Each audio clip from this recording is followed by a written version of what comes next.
Welcome once again. Sorry for those of you guys out there who had to put up unbearable video. There is probably one video too much, I guess. One video too much. That is probably 2 minutes of your life that you are never ever getting back. But kid you not, that could probably be a possibility come May. Nobody want to imagine that. Nobody in the right frame of mind would want to envision that song, that glory, Man United, them parading that trophy. Oh, that smuggish attitude from their fans. Can you all imagine that? Can you imagine that happening by this May? Them parading with the most coveted silverware in the entire history of football, the Premier League title. I don't want this to happen. I don't know about you guys, but if you guys are chiming in live right now, please leave it in the comment as well. Are we looking at the future? Because it seems like they have already celebrated the United boys. It's only halfway through the season, but everybody is out with their banners. It seems like the title is over. You will be forgiven if you think that the title is already over, because the amount of noise they are making on the internet is almost pandemonium, and it has probably hit crescendo. And if you are subscribed to any form of internet, you'll be reading, Bruno Fernandes has already lifted up the title. The fans out there are already talking about 21. We are going to talk about it.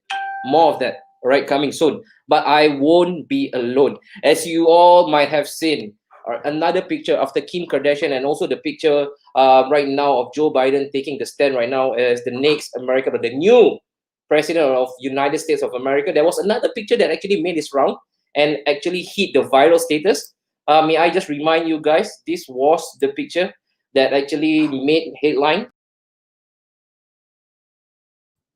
So right now, without further ado, let me introduce you the first guy from the Blue Half. If there's one guy in Singapore, right, that does not want that whole scene to unravel in front of his very eyes, this one guy, man. We call him the United Slayer in the Big Focus. And now I'm glad, if it's with my utmost pleasure and deepest gratitude, that he said yes to me, because right now I bring on board my guy. He's been here a couple of times. We all know his name. Let's give it up for my second co-host, or another host of mine. All right, let's scrap away with the whole co-host and host shenanigans and all this bullshit. Another expert panel. We bring on board the United Slayer, Mr. Haizam in the house. Haizam, what do you make of the video, Haizam? Cringe-worthy is an understatement, bro. Really, lah. It's just January. How many games? Why are they celebrating already? Long time never become top of the table, right? Yes. Cringe-worthy was the right statement. That's the perfect description. Rabak, bro. Rabak, bro. Internet is no longer a safe place for human beings and also children. It's no longer a safe place, because these devils right now, like I mentioned, the smuggish attitude, they are beating the drum so damn loud. Have they won the title already? You know the thing with United fans, right? I mean, okay lah. No offense to my friends who are supporting United lah. They're very obnoxious lah. The thing is that they think the EPL is a God-given right for them to win just because they've been winning it in the 90s. So the fact that in January already, they already celebrating like as if they win the title. That's why. Susah. But never mind, Hazam, I got you. So when I have you, I feel all so confident. I know my man is gonna help me out to just maneuver and navigate through this really patchy ride. So Haizam will be part of the show. He will be a permanent. He's no longer a guest. He's also a host for the Big Focus. So welcome Haizam on board. Haizam, who do we have next? Making it the Three Stooges, the perfect trio. Fuck the Dudley Boys. This is the real tag team champion. Amigos. Okay. In the new lineup, guy who is a villain through and through. True and true, boy. True and true. Yeah. It's supporting villain in the time of the Big Six. It's really a reality. Yeah. Let's give a round of applause, man. Let's give to our man. Welcome. What up, y'all? What up, guys? Devon, ever so fantastic, always full of cinematics. Devon, dramatic stuff, man. What do you make of that video, that Glory Man United video? Were you purging out your throat? I tell you, the people that went into hiding suddenly came out, man. All over Facebook. It's like top of the table, 40 points. Ah, Seriously, how come? seriously. Wait, Yeah, but this, if I were to say anything, right, they will say, uh-huh. what? You are a Villa fan, you can't talk much. You know what? But wait. All this confidence, right, that they have mastered up, where did it all come from, Devon? Can you just shed some light? Because it's really perplexing, man, looking at them and how gung-ho these people are. And you rightly mentioned, for the first 5 years, they were non-existent. Safe entry Exactly. in the game. Why are these people out? Why are they out in numbers? I think what first time since 2013 they topped the table, is it? Or what, Ah, something like that. I think that's a moment to celebrate, like a title, we've topped the table. Like, okay. come on, the amount of stick I'm gonna get for this, right? Like, I care. But even what have you been up to, man? I think the crowd would probably, again, like me, they will be intrigued and curious. Where have you been all this while? You were into your own brand of hiding as well? No. Why would I hide? Win, lose or drive, always put it out there. No, I've actually been That's great, man. busy lah. I got my ROM last month in December, so I was Ooh, busy preparing all for right. that, and then Congrats, I'm bro. preparing for my temple and church wedding in the next 2 months, Okay. and coupled with work, so I've just been out of the scene, Ah, so that's why I've been missing. I Yeah. thought it was strange that your disappearance actually coincides with Villa not playing for the last 2-3 weeks because of the COVID situation. I was getting a bit worried, I was getting a bit worried. I mean, if they were not playing, there's nothing much to post. I mean, if we won, I post. We lose also, I post, and then yeah. But most of the time you don't post just about Villa. You also I post about football. Manchester United in particular. Come on, lah.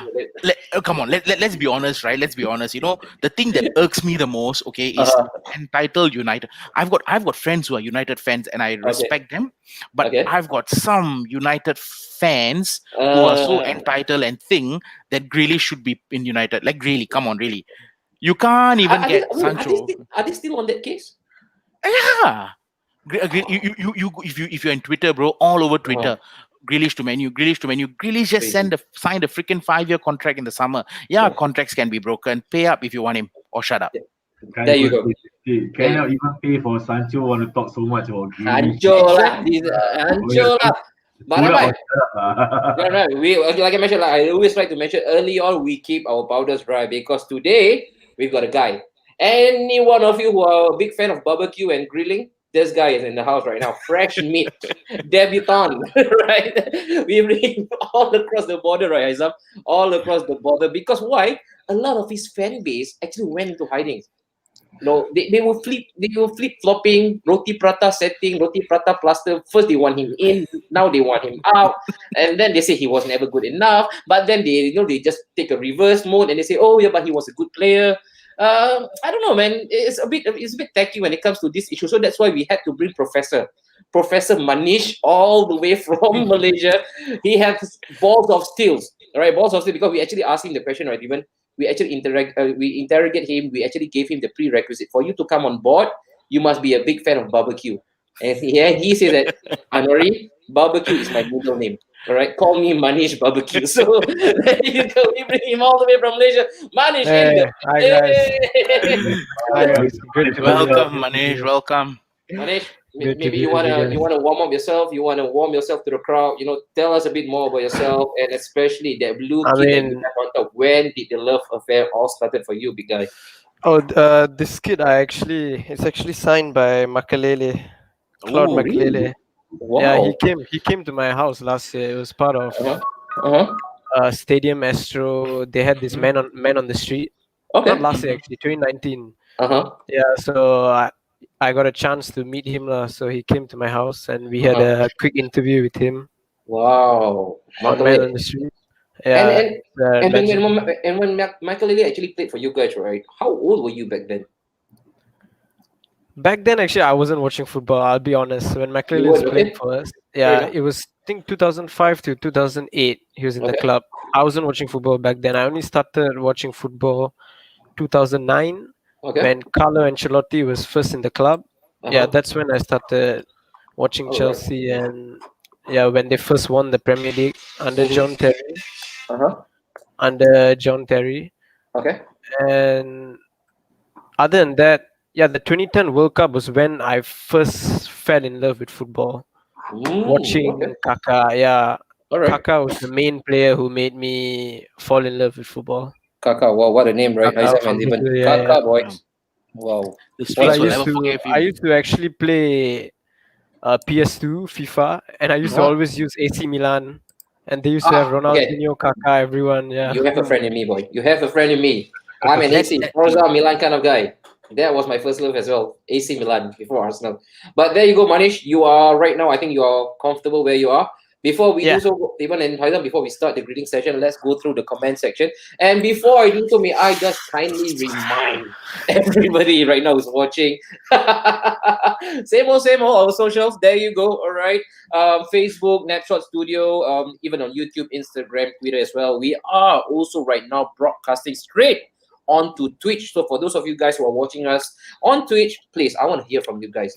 It's really orgasmic to see somebody actually commenting from Twitter. I just love to see that symbol. So if you guys are on Twitch, I want to hear from you guys as well. But if you guys have not right now subscribed to us, please, come on, help Share lah.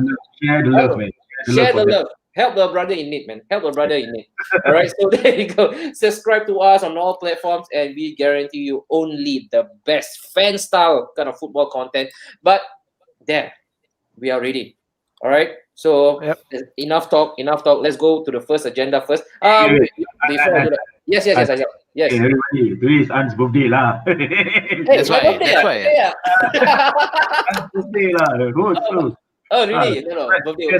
Share some love for the. Yes, the share some love. Share some love. From Bila to Oh. you, Aunt. From Bila to Happy you. birthday. Happy birthday.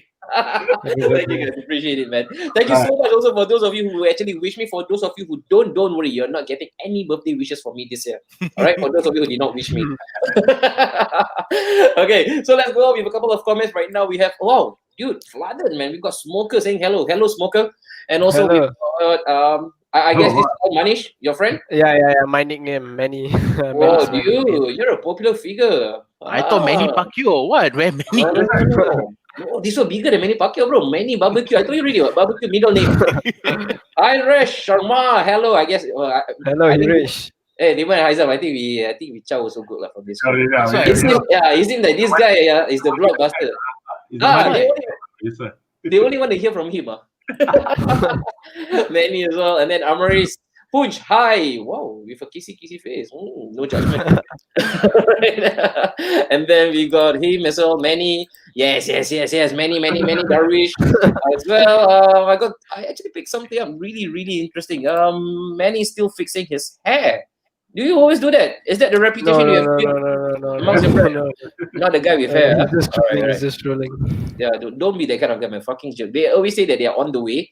They are on the way. Is them in front of the mirror, right? Trying to fix their hair. All right, don't be that guy. And then we got Cypress. What are we waiting for? Hey, we are here already. No, we played you the video. What? That was the money shot today. That video, that 2 minutes video. All right. And then let's go. What else do we have? I wonder who's the guest. I think this is a fully loaded statement. He probably knew. Who's the guest. He knows. Definitely.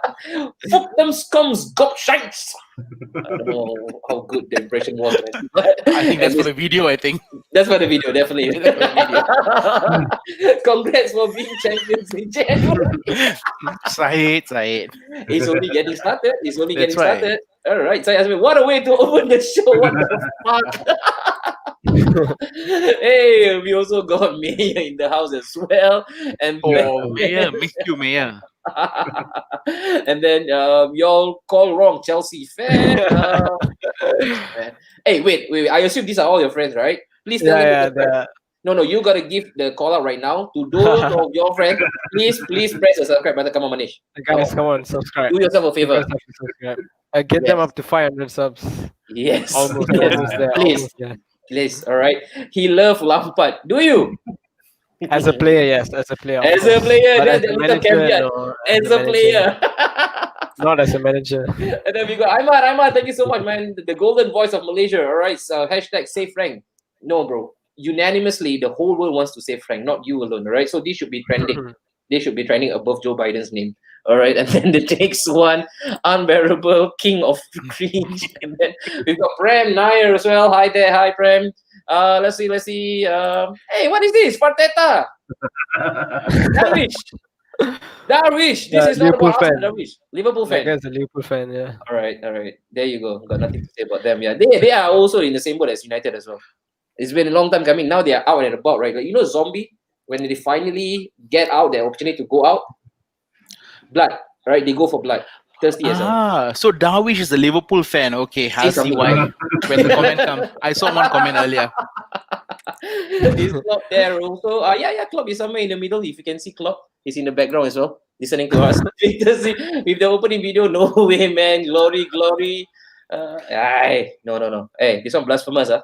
Don't ever mention that name in this stream. Never. Okay. Lampard still young, still can't cope with internet. How shit can Arsenal be? Can we expose this guy, please? Another Liverpool fan. Another Liverpool fan. Demon? No wonder. Okay. No wonder because since we're on this Amaris guy, right? So he just went, the fuck is Villa? Let me remind you, 7-2. So you will know who Villa is. And then he just went Grealish only carrying your ass. Again, 7-2 in case you forgot. Go back and think about that. And going back to Darwish again, Villa should have been relegated last season. Again. Could have, should have, would have. They did not. 7-2 again. Even giving it, even have to lah. 7-2 to Demon is actually a punctuation. It's a full stop. So you say something, right? I hate blah blah blah blah 7-2. Full stop. It has become a punctuation for him, really. No offense, but kind of shocked to know that City have. Aizam, come on, Aizam. Hey, today they're not giving us space, man. This is our first time together. Yeah, exactly. I think because it's the new lineup, so I think all guns blazing. They say, you know what? You see the lineup, Aston Villa fans, City fans, suddenly rimbat lah. They thought they can makan lah. They thought they can makan, but I think they got it wrong. Okay. Hello, we have lah. Azmin. Happy birthday, Ray. Thank you so much, man. Thank you so much. And then I love Villa, a gift from the heavens to football fans. And you know whoever this person is? He is a Manchester United fan. And it brings them so much pleasure for you guys to actually rub Liverpool faces into the mud. That's why he's giving thanks to you right now. I mean, we hardly get the love, so thanks for that. Yeah, Rubai Islam as well. Hey, we got another guy, Mark Horsegate as well. Mandai Zuko, Kai went missing, and they want him back, Chelsea. More on Mark. My God, Mark. What a sniper, man, this boy. Reincarnation of K Manish 45 channel. Wait, you have a channel of your own? Yeah, long time back. So this is the reincarnation. Okay. Yeah. All right. And then Umesh actually asked, who this Chelsea boot? Oh, he's my brother. Hey, why you so popular, And then, damn, such a beautiful sign for the new panel, Joel Robert. Do we have any message going out to Joel Robert, our dear Joel Robert? No, I think Joel today I think he can be left out of the roasting because I think a few people are really asking for roasting today looking at the comments. So I'll give Joel the pass today. Okay. So let's leave this behind. Let's leave all these comment agendas behind. All right, Vivian, and also Aizam, let's take our eyesight away or visuals away. Do not read them. They are really vicious. Really malicious bunch of people. You guys are really horrendous characters, man. I was on the guest, right? I think today is the first time the chat on fire. Full blast, exactly. I've never seen the chat on fire like this before. I mean, whatever keep it coming, guys. Yeah, keep it coming. All right, big disclaimer. Keep it coming. We're all big boys. We can take this. Not to worry.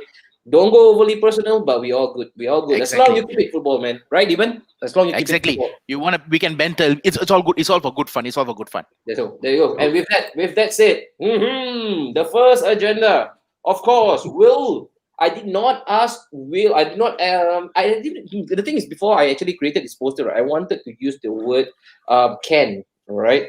Or how will Chelsea still persevere? But I think it's more apt right now. It's more befitting that we use the word will, because we know, right, Manish, you're a Chelsea fan yourself. Yeah. Right. The reason why I say will, because we can bring all the stats, all the figures out on the table right now. We can defend Frank Lampard with our dear life. At the end of the day, right, the buck usually stops with Roman, the most ruthless owner in this entire universe. And Yeah. you know for sure, man, this guy does not cut you a slack. So let's start off. Let's go on a bit of a chronological order. First and foremost, when Frank Lampard got the job, what was your initial impression? Were you happy with the appointment, or do you think that it was Yeah, way at too that big for time him? he was the right man for the job at that time, Mhm, because at that time we needed someone who was good, who knows our academy, mhm. someone who knows how to integrate the young players into the team, because we had a transfer ban. I Yep. don't think if the job was given to Thomas Tuchel at that time, or like given to someone like Pochettino at that time, Mhm. they wouldn't have done a good job because there was no window for them, and Okay. they don't know the club.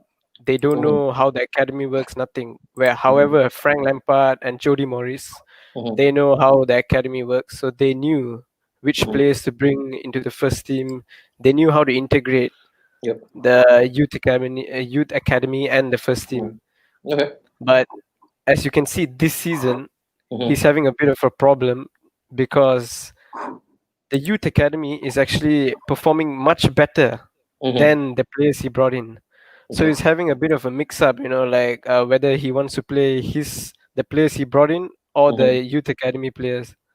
Okay. So, and every time we're going into a game, you just don't know what the lineup is. Sure. Every time going in a game, you don't know whether, this game is Giroud going to start, or is Werner going to start up front, or Werner going Mhm, to start on the wing. mhm. There's just no mindset. There's no And that tactical consistency, mindset. right? The Yeah, consistency as it's well. really inconsistent. At the Okay. start, when they were winning, it was really Mhm. consistent because they weren't playing the top sides yet Okay. at the start. So they were winning all the time, playing what Sheffield United, Leeds United, all Mhm. those. I mean, Leeds are top side, but Okay. they are not like Man City or Liverpool. Manish, when you talk about Leeds, right? Just so you know, because you're new to this, when you speak about Leeds, right? Speak about them with less fervor, right? If you need to go really on a low blow, you really No, want to no, push that shit, Leeds are good. you can do that Leeds are because good side. Deben will allow you to do that. He will give I you really password. like I really like the manager. I really like You the like the manager. manager? Okay. Yeah, Then Marcelo you're the Bielsa, perfect guy to really good defend him later manager. on, all right? Because we got a certain section for El Loco as well. So maybe if you want to defend him, because I know I ain't getting any defending from Deben today, all right? But there you go. That's your piece. I want to push this to Haizam. Haizam, my dear Haizam, when again, let's go all the way back to last year, right? They got the transfer ban. There were a couple of underlying issues, and then to everybody's surprise, not I don't know about you, man, but I was kind of surprised. I got caught up with surprise because they finished quite well, I guess, with all the problems that they got in their basket. With Sari, not getting enough respect. Even many of your fans, right, Manish? I mean, correct me if I'm wrong. Not Yeah. you guys are the keenest of I fans, right, when it comes to Mauricio Sari. But then again, I what? actually I like Sarri also because he was playing a style of football Yeah, which Chelsea weren't playing there for a was long right. time, No, and you're that right, man. was You're a right. proper ideology. There was a proper ideology, like you rightly mentioned, Manish, and there was also that standard template of play. And then Yeah, again, no matter however you want to take it, he actually walked out of the club. According to the club reports, he was out of his own accord, yeah. right? They Juventus paid his Juventus, yeah. compensation But, fee, but 9 million. also what we read, or it was really conducive for him to leave as well because he knows for sure he's not getting any love from the fans and the media. Right. And the thing is, we can't say that he's completely faultless. He's not completely faultless, but at times you know how snarling, right, the media is, how again, like how heinous they are, especially if your communication level is not of the highest standard. If you can't speak no good English, all right, they will be on your back. Ask me, I'm an Arsenal fan. Unai Emery, good evening. Remember him? Yeah, definitely. he gets criminalized, all right, in all his press conferences. His words gets twisted left, right, center because he cannot communicate effectively. And that was what was again the same scenario happened to Mauricio Sarri. You got Frank Lampard, right? And then we all thought that they will actually just falter, they will just fizzle out. But they did not, right, Haizam? They performed beyond expectation. They finished in the Champions League spot, and then they strengthened this season, and rightly so, rightly so. I know a lot of shit has been thrown against them, saying that hey, you spend this amount of money, 200 million, blah blah blah. But they have the rights to do so as long they keep it within their books, and they did it. Right? They also mentioned, I think, how they actually vindicated themselves. They say, "Oh, we didn't spend last year," and truth be told, they lost one of their biggest assets as well in Eden Hazard. Eden Hazard, yeah. But how come, Haizam, after all those strengthening, instead of them just consolidating their position, the wheels completely fell off for them this season. Okay.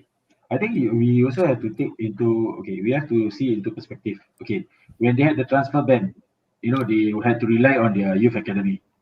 After the transfer ban after the transfer ban ended, they just suddenly went on the shopping spree, But here's the thing: when you already give the opportunity to the youth academy players to play, and you have like Mason Mount, you have Tammy Abraham, then suddenly you see, suddenly you go on board, you get Timo Werner, who was rumored to go to Liverpool, then Hakim Ziyech came into the picture. It's really disruptive because you are basically disrupting the team's dynamics where they had been playing during the transfer ban, and then suddenly new players coming in. They have to adapt, and they have to they have to adapt to the style and the environment. So of course it's gonna disrupt the whole structure in that sense, lah. Because I mean, for me, I feel that sometimes I feel like Chelsea, like what I said in the past. Chelsea's the Chelsea manager post is a poison chalice. Like at the end of the day, I think Roman people still feel that Roman sees it as his plating. He thinks he's football manager. He gets this player, he gets this player. Like okay, I'm gonna buy these 5 players, 6 players. It's your problem how to fit in. I want results. Like Timo Werner. It's like you want to say that he's a terrible player. He's not a terrible player because he was rumored to go to Liverpool. He's not a bad player. Hakim Ziyech is not a bad player. But coming to Chelsea, these players are supposed to be steps ahead of the youth academy, but they're not performing. So who's at fault? Is it Frank Lampard, or is it the fact that Frank Lampard is on a position where has always been a poison challenge where player power comes into place? So I think we have to see into that perspective whether Lampard should be given a chance to prove himself, or if he goes, then it's gonna be all over again, It's never ending. True. And Deben, right now, I think it's only natural that I push this on to you. But before we do so, right, Deben, I have got this really interesting stat that I actually want to go through with you guys. Let me see if I can get this up quickly. There you go. In terms of their recent results, of course, they won. I think that was a couple of days ago. Fulham 1-0. Wasn't really entertaining, really uninspiring. And again, mind you, they were playing against a 10-man Fulham. And also, that Morecambe, you can't really make anything out of it. That loss, that convincing defeat against Man City 3-1. That draw, right, even against your team 1-1. You guys came back as well. I really felt that they didn't lay the glove onto Aston Villa, because if they had, then they would have probably sealed the game earlier on before you guys were given the chance to come back. And of course, right now, the harrowing defeat, right, against Leicester 2-0, that has completely compounded all those underlying issues right now into what it is today, the biggest talking point, Frank Lampard and his job security. Where do you go on this, man? So before I start off, right, so I just want to point out that the Villa game, only because I watched it, right? So, Villa was there for the taking. Chelsea could have hammered Villa. True. Even watching from a football perspective, right? Chelsea dominated the game. They had possession. They had the most passes, most touches in the second half. But I think at the end of the day, they just couldn't finish. They were not just up for it. I think at this point of time, currently, they are low on confidence. They started the season pretty well. I think they started the season pretty well, and then it just fizzled out in December and then in January. So if you ask me, Lampard is responsible for this. Why am I saying this? He had the transfer ban last season. He played with the players he had, and he did well. He finished fourth. And then what he did, he went to buy players like Werner, Havertz, Ziyech. These are players he wanted. These are players he wanted. So if you're going to buy those players, and you need to know that people like Werner and Havertz, they're coming from a German league, which is definitely slower. The pace is much slower than the EPL.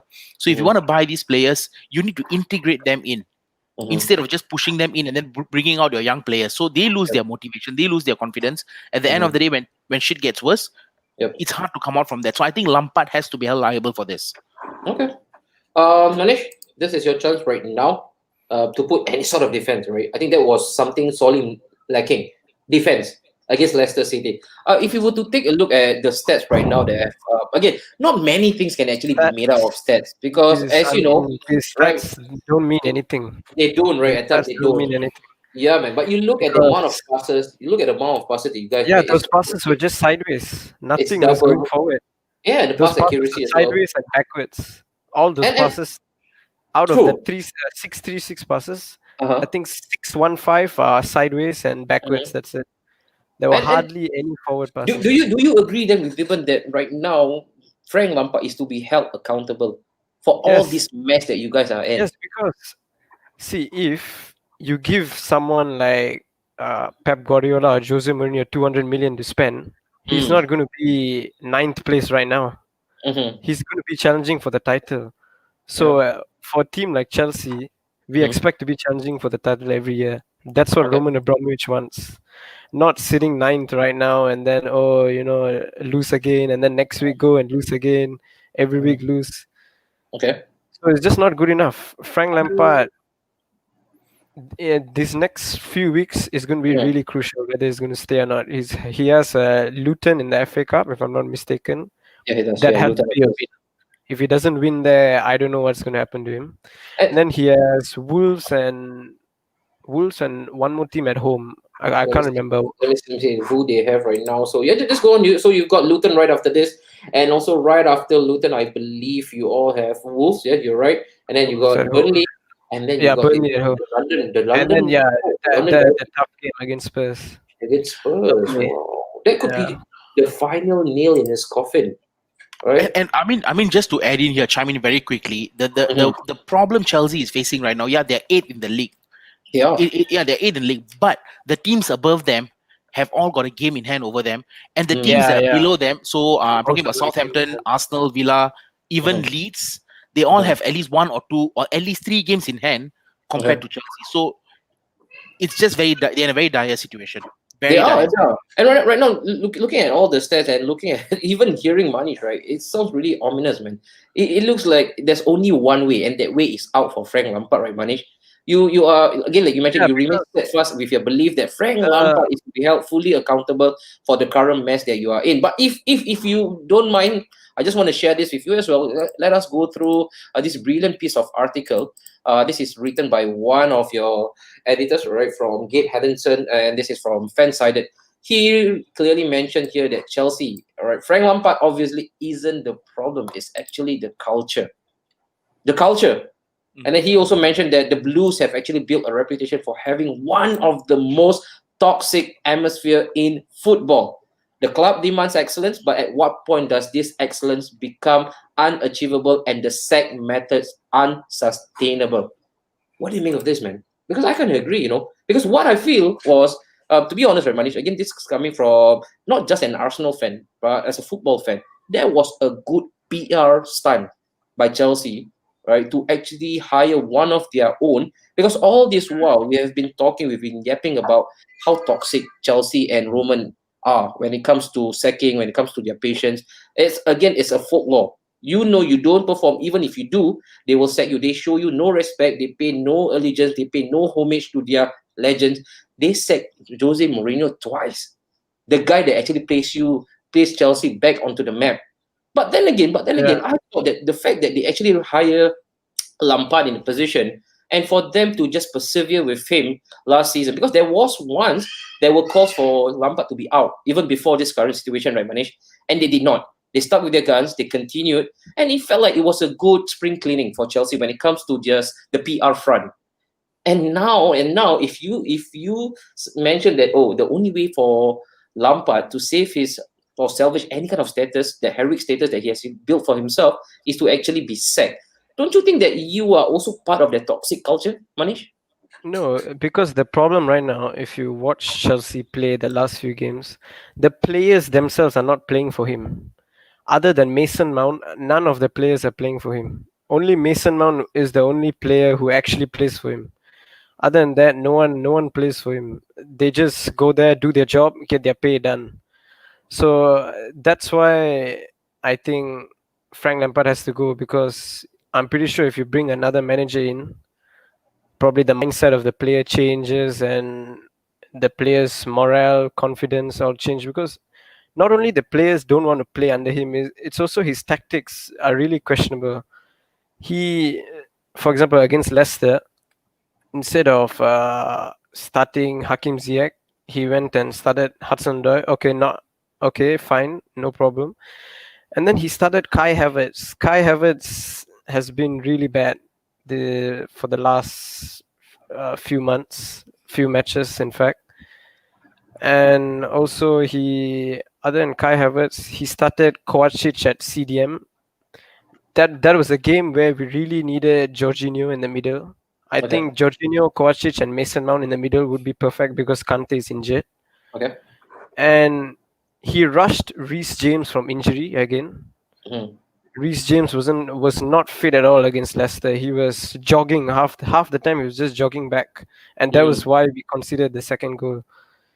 And there's just a lack of leadership in the team, Okay. and Frank Lampard is not leading them properly in the dressing room. Like, when the team isn't doing well in the first half, and then in the second half he comes out with the exact same team, no change, nothing. The tactic is exactly the same. And then Okay. only when in the 65th minute he brought Hakim Ziyech on and Timo Werner on, and then I think that's it. He only brought Hakim Ziyech and Timo Werner on.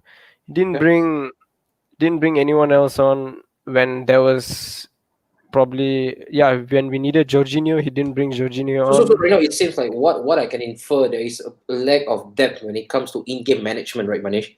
So when the time calls for it, he usually does not step up to the plate. I've got a really interesting question right now from Tristan Lowe. Question for Manish: do you feel Frank is far too aggressive on his player with the media? Countless times he has thrown his players under the bus, even for the most savage of managers like Mourinho. They barely do that. Do you think it's contributing factor to player not wanting playing for him? Do you reckon that this could be one of the? I don't think Frank Lampard doesn't throw anyone under the bus. I don't think he does. No, I don't think he goes into specifics. All right, but what he does usually, right after a losing match, he would always mention stuff like, "I don't think the team ran hard enough. They didn't try hard enough. They didn't challenge hard enough." Mention specifically which player, but he says the whole team. Collectively, he would actually throw the team under the bus. Yeah. Do you think it's that strong arm tactic? Do you think it's working? Because right now, it's looking like it's completely polarizing, right? In terms of performance. Look, the other day when I was watching Liverpool against Manchester United, Liverpool on the bench, they only brought on Origi who could change the game. Okay. That's it. All right. But if you look at Chelsea, we have players like Werner on the bench, Ziyech on the bench. Some more we had Jorginho who could change the midfield, and then there was also Billy Gilmore, and then sometimes Olivier Giroud is on the bench. Except against Leicester, he was injured. Okay. And there are just so many players who can change the game, but Frank Lampard is not finding a proper method to fit all of them together in a same team. He's still learning, unfortunately. Okay. But by now he should know already how to play all of them together. Okay, fair enough. Haizam, on to you, Haizam. At this current moment, it seems more and more plausible that the sacking will eventually happen. It's just a matter of when he will get the sack, right? Because I don't think it's really water under the bridge right now for Roman. And I don't think right now there is project salvation or redemption for Frank. Another defeat would probably end his spell in Chelsea. I think if the only way he can save himself is if they suddenly start winning a lot and then we get to the top 4. I think that's the only way he can. And that's probably always will consistently be a remit for a team like Chelsea's stature, that top 4, which he has actually delivered unexpectedly last season, right? Haizam, I want to ask you, isn't that enough of credit in his bank for Frank Lampard? Take away that tinted glass that we have for Frank Lampard as a player. But even as a manager right now, pushing the team into the Champions League spot when everybody thought they will actually just fizzle out, they will go into a complete turmoil. They did not. He was the guy. He was the guy that rallied the troop together. Surely, they can build a bit of patience with him, right, Haizam? I agree on that. The sacking of managers have to stop in the first place. and with the fact that with Chelsea, I when it comes to Chelsea, when you ask me about Chelsea, right, I always say, the thing is that if the sacking culture continues, right, in Chelsea, right, it's not going to help, lah. Because at the end of the day, if you're not giving the manager a chance, how is he supposed to basically get his team on board? Because okay, if you look at it, right, like I'm looking at the table, with the fact that Chelsea is in 8th position, right? Yep. 3, 4, 5, 6, 7. Okay, 8. So it's like 29 points. So it's only like 19 games. Yep. I'm not sure why a lot of people like saying that, oh, he's gonna keep losing and losing and losing. It's not like Chelsea is like in the relegation zone, no, Yeah. for True. True. Yeah. for the fans to be worried about. True. The Agree. fact that if you feel that with the amount of money that Chelsea has invested this season, I think comes back to the fact that are the players willing to fight? Are the players willing to pull up their socks and actually play for the team? Because if not, it's gonna be the same problem again and again and again. You put whoever is on board, the manager will have his own style, philosophy of football that he wants to bring to the team. Yep. But if the players are not playing for the manager, it's gonna be just another back to square one. Yeah. So okay, if that's the case, right, might as well Roma just give player power to the Chelsea players. Yeah. Just that okay, you guys decide Decide who for is yourself. playing. Yeah. True. And since Kepa is there, right, Kepa is not playing. Might as well because he wants to be the manager, right? just let Kepa play lah. You just let Kepa manage because he's not playing also, right? Yeah. So the thing is that the player power in Chelsea is too toxic. I don't think it's about the board in that sense or even Roman. I think it's more on the fact that if player power is there, right, player power will always be there, lah. Like you don't get rid of the troublemakers. You don't get you don't get rid of the players who don't want to, who when they going get stuff, right. You pull out your socks, fight for the team. Yeah, so true. it's not gonna end lah in that sense lah. Even for me, what's I the think ending, man? The player ending. player power has always been there for Chelsea for the longest of time. I mean, I think even during the early Abramovich era, where we had Mourinho, I really think the first time Mourinho got sacked was because of player power, and it was True. players like Terry, Lampard, all of them. Mm. So, I mean, whatever Haizam said, total nail on. If you're going to keep on sacking the managers, the only thing that's going to happen is the manager's philosophy that they're going to instill in the team is not going to be steady. The players, so they're in a bit of a mud here. I mean, I feel sad for them because they are actually a very good club, one of the founding teams. They've always been there up and around. So to see them going through this as a football fan, I think it's very sad. But at the end of the day, Uncle Roman, that's what he does. Sadly, but that's what he does. But the problem right now, Frank does not have a philosophy of how he wants to play. That is the problem, main issue right now. You see, for example, when Klopp went to Liverpool, there was a proper philosophy. 4-3-3 Gegenpress. When Pep Guardiola, of course, saying that, right?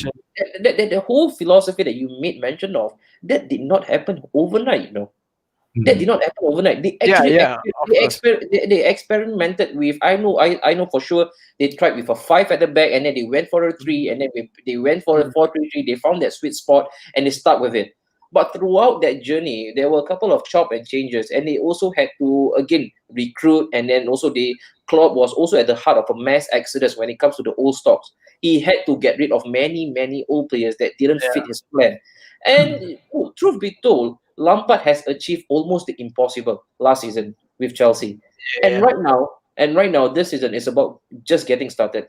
And I'm an Arsenal fan. 3 weeks ago, we were talking about flirtation with relegation. And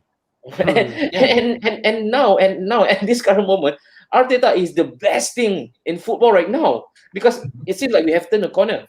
And then why? And you read it, like I mentioned, it's really perplexing for me that the Chelsea fans are right now clutching their straws, man. They are going out full force to get the manager sacked. They mentioned that this is not good enough. And for some of the ardent fans that I've known personally who says that, it's Lampard or nothing, it's Lampard or the highway, even they are turning their heads around. Is it really that bad? Is it really that bad? Yeah, because if you actually watch Chelsea, there's no plan. The team has no plan during matches. Like at last season, I think it was against Arsenal at Emirates when Chelsea were down 1-0. Yeah. They were playing 3-4-3 when Chelsea were down 1-0. Immediately in the 37th minute, Lampard saw there's something wrong, and he He put brought Jorginho in, Jorginho yeah. on for Emerson, and that changed the game. Chelsea won 2-1. Yeah. This season, nothing. It's like he just lost the players. He's not telling the players off for not performing. Mhm. He probably tells them off in the media lah, but behind the scenes, I don't think he's telling them off. But Because other than do you feel also sometimes his hands are tied? Because look, many of the players that he brought in, it may seem that he was the one who wanted those players in. But we know Roman, right? He's quite notorious when it comes to buying players. Some of the players doesn't necessarily mean that it's going to fit Lampard's system or belief or philosophy, whatever you might want to call it. Do you think that all those players that you guys recruited was Lampard's own shortlist? I don't think he needed Kai Havertz. I think if he would have gotten Declan Rice instead of Kai Havertz, Mm. might have been much better. But There you go. You made somebody upset. Yeah. yeah, Who's a West Ham fan from Malaysia. Right, buy Declan Rice last settle. but because I think at that time West Ham were asking 80 million for Declan Rice, so Chelsea turned and looked at Kai Havertz because Kai Havertz was a deal where if you don't buy him now, next season someone like Real Madrid definitely going to buy him. Real Madrid, Barcelona, you're looking at the big clubs, or Bayern Munich, in fact, since he's German, they'll definitely buy Kai Havertz because he's the next German star. Okay. However, right now, Frank Lampard isn't finding a proper system where he can fit these players in. He's still actually he just doesn't have a plan. Okay. That's the whole point. Like even against Fulham, we were getting totally outpressed by Fulham. Fulham were outpressing us. They were much hardworking than us. Then at the end, last minute, suddenly Areola made a mistake and Mason Mount scored. And then because they had 10 men, so we managed to. Can we right now, Manish, conclude that again? This is just me taking from whatever you have just actually made mention of here. Yeah. Are you insinuating that there is a bit of players revolt in the dressing room, that many of them are just not picking up their swords to fight for Lampard anymore? Is this what it is right now? Yeah. There's just they are lacking someone like John Terry or Gary Cahill who in the dressing room would just tell you off. Like John Terry would take you in the collar if you're having a bad game and tell you off. They are lacking players like that. Like Kai Havertz really needs someone to tell him off. Because he is really lazy on the pitch. He hardly runs, hardly does anything. Yeah. All right. He really needs someone. Right now, the biggest someone conundrum in football, Haizam, the biggest conundrum in football known to humankind. How do we get the best out of Kai Havertz, man? Is it even fair on him, though? All right, the price tag that was being slapped on his forehead, that wasn't his fault. They rated him. It was a dealing between two clubs. And now he's crumbling under that price tag. Every single time he leaves the pitch, he does not come up with anything productive. All of us jump on his back and say, hey, you cost 100 million. Is it fair with that guy, that poor chap? Well, when it comes to a big price tag, right, you are expected to perform lah. But the thing is that with today's football, clubs can inflate a player's value to the point that it becomes ridiculous if you look at it lah. Like like what you mentioned, Timo Werner, Kai Havertz coming from the German league, right? Players coming from the German league is actually a bit of hit or miss. Yeah. Okay. I agree. Let's put it this way lah. KDB, didn't make it at Chelsea. Go to Wolfsburg, come to City. Look where he is. He's not a failure. It's just a matter of, like I said, I think with the modern football of fans and even owners being impatient, right? When you have such a big price tag, right? Players are expected to perform to like world class level. But like I said, the thing is that different dynamics, different environment of football culture.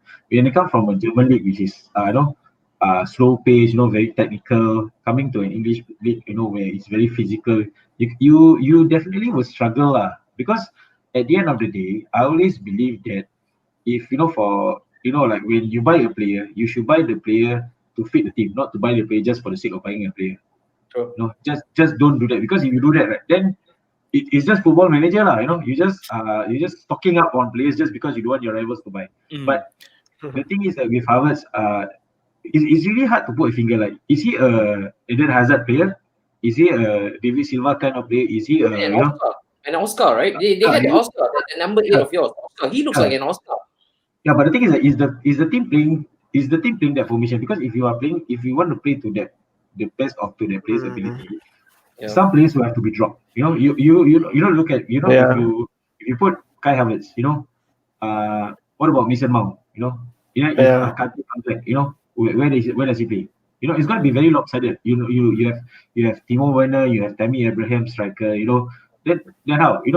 This is you try to fit 11 players with different style of play, and then you expect a result. It's going to be difficult, lah. I mean, adding on to that as well, right? I mean, that one thing. The other thing is, adaptability. They really need time to adapt. I mean, a lot of players, the first season they've been bad. Let it be whether from the German league, the Italian league, Spanish league, wherever. A lot of players we can say have been bad. Yeah, one to like Alba when he first came in the first season, he was good. He's still good. Got to give it to him. Like what Haizam said, KDB, Wolfsburg, he's good. But people like Havertz, I think firstly with what Haizam said, where do we play him? Where will Chelsea play him? Coupled with the fact that he's he's from a different league, I think he needs the time. But the thing is, will he be given the time? 100 million price tag, people say. In this modern era with price tag, I think 100 million is probably equivalent to maybe 50 million or 40 million. It's actually 72 million. 72 million. But then the fee can actually rise up to 100, right? Yeah, it can rise up to 92 to 100. Yeah, based on whether Chelsea win Champions League or Premier League. Is okay. Those kind of clauses. Yeah. Oh, seems a bit far-fetched now. Yeah, but David, look, David, this Chelsea issue, right? One moment they are not happy about their manager, another moment they are lauding him up to the heavens. If you're a Chelsea fan right now, I know it's really hard for us to relate and to just to place a bit of relevance into this current context. But would you again, because your manager, your own gaffer, was a cult hero himself, right? Amongst Villa, family and stuff, all those ties. Would you again just, like I mentioned, remain steadfast with your belief, go on with him, just hang on, bite the bullet for a bit, and only assess the situation end of season? Because look, what's the worst thing that can happen to Chelsea right now? What's the worst thing that can happen to them right now? I mean, actually, I was thinking about this as you guys were talking earlier, right? I mean, it's very hard to relate as a Chelsea fan because I'm not one. But if I'm going to see from a footballing perspective, from a football fan point of view, I think Roman should not sack Lampard. He should stick by Lampard till end of the season. Okay. Assess the team in the summer and then decide what he wants to do. Because sacking the manager now and you bring in another manager, yes, you have the new manager syndrome where they may go on 4 or 5 games unbeaten, and then the cycle just continues after that. So you need to put an end to the cycle. So putting an end to the cycle means you need to reassess the squad, the team. You need to see the manager's vision, whether it aligns with the club's vision, whether it aligns with the owner's vision. And that can't be done amidst this period where it's so hectic, let alone the pandemic where, football is just being stopped here and there. We don't know when a match is going to be stopped. So I think Lampard should be given time. The worst that could happen is they will miss out on the Champions League spot. I don't think Chelsea will get relegated. No way. I mean the teams that are in the relegation zone deserve to be relegated. I don't think any team will get relegated apart from those 3 or 4 teams there. Yeah. So the worst that could happen is they finish 8, 9, 10. Yeah. But build from there. I mean, I think Arsenal's doing that. I think United, let alone whatever banter with United, what Ole has done. Yeah. They are still there. But as a team, so, Chelsea has to adopt that, in my opinion. Okay. All right. Manish, I'm just going to leave it down to you, man. At this moment, I don't like to talk about this issue that much, all right? But then again, there's always flavor. It's always the flavor of football, right? It's almost abominable for us to talk about life after the current manager. But let's talk about it, man. On Snapshot, we cover all angles. Let's talk about life after Frank Lampard. Because at this current moment, there is an air of inevitability that you guys will finally reach that juncture. It could be by end of this month. it could be jolly well by the end of this month. But Yeah, I think if it's gonna be again boys two men setting end of the road, who do you want personally? Who's making the list right now for the Kepa, contenders? Kepa. definitely not Kepa. Kepa was the guy lah. He was the guy who brought the sway to Chelsea lah. Kepa. Yeah. Okay. Let's not digress too much. Okay, if it's not Kepa, then who will it be? Who's actually right now the front runner of the job? I think there are many names. Thomas Tuchel, definitely one of the big names there. He's out of a job right now, so it would be easy to get him. Julian Nagelsmann, I think he will know how to get the best out of Timo Werner, because he's the RB Leipzig manager right now. People are saying Brendan Rodgers could come and do a job. He used to work in Chelsea before that, but however, Roman Abramovich, there was a report saying that Roman Abramovich does not like Brendan Rodgers after what he said about Chelsea a few years back. Oh, really? Wow. When he was a Liverpool manager, yeah. So Roman Abramovich still has that in mind. Ralph Rangnick, another German manager. Okay.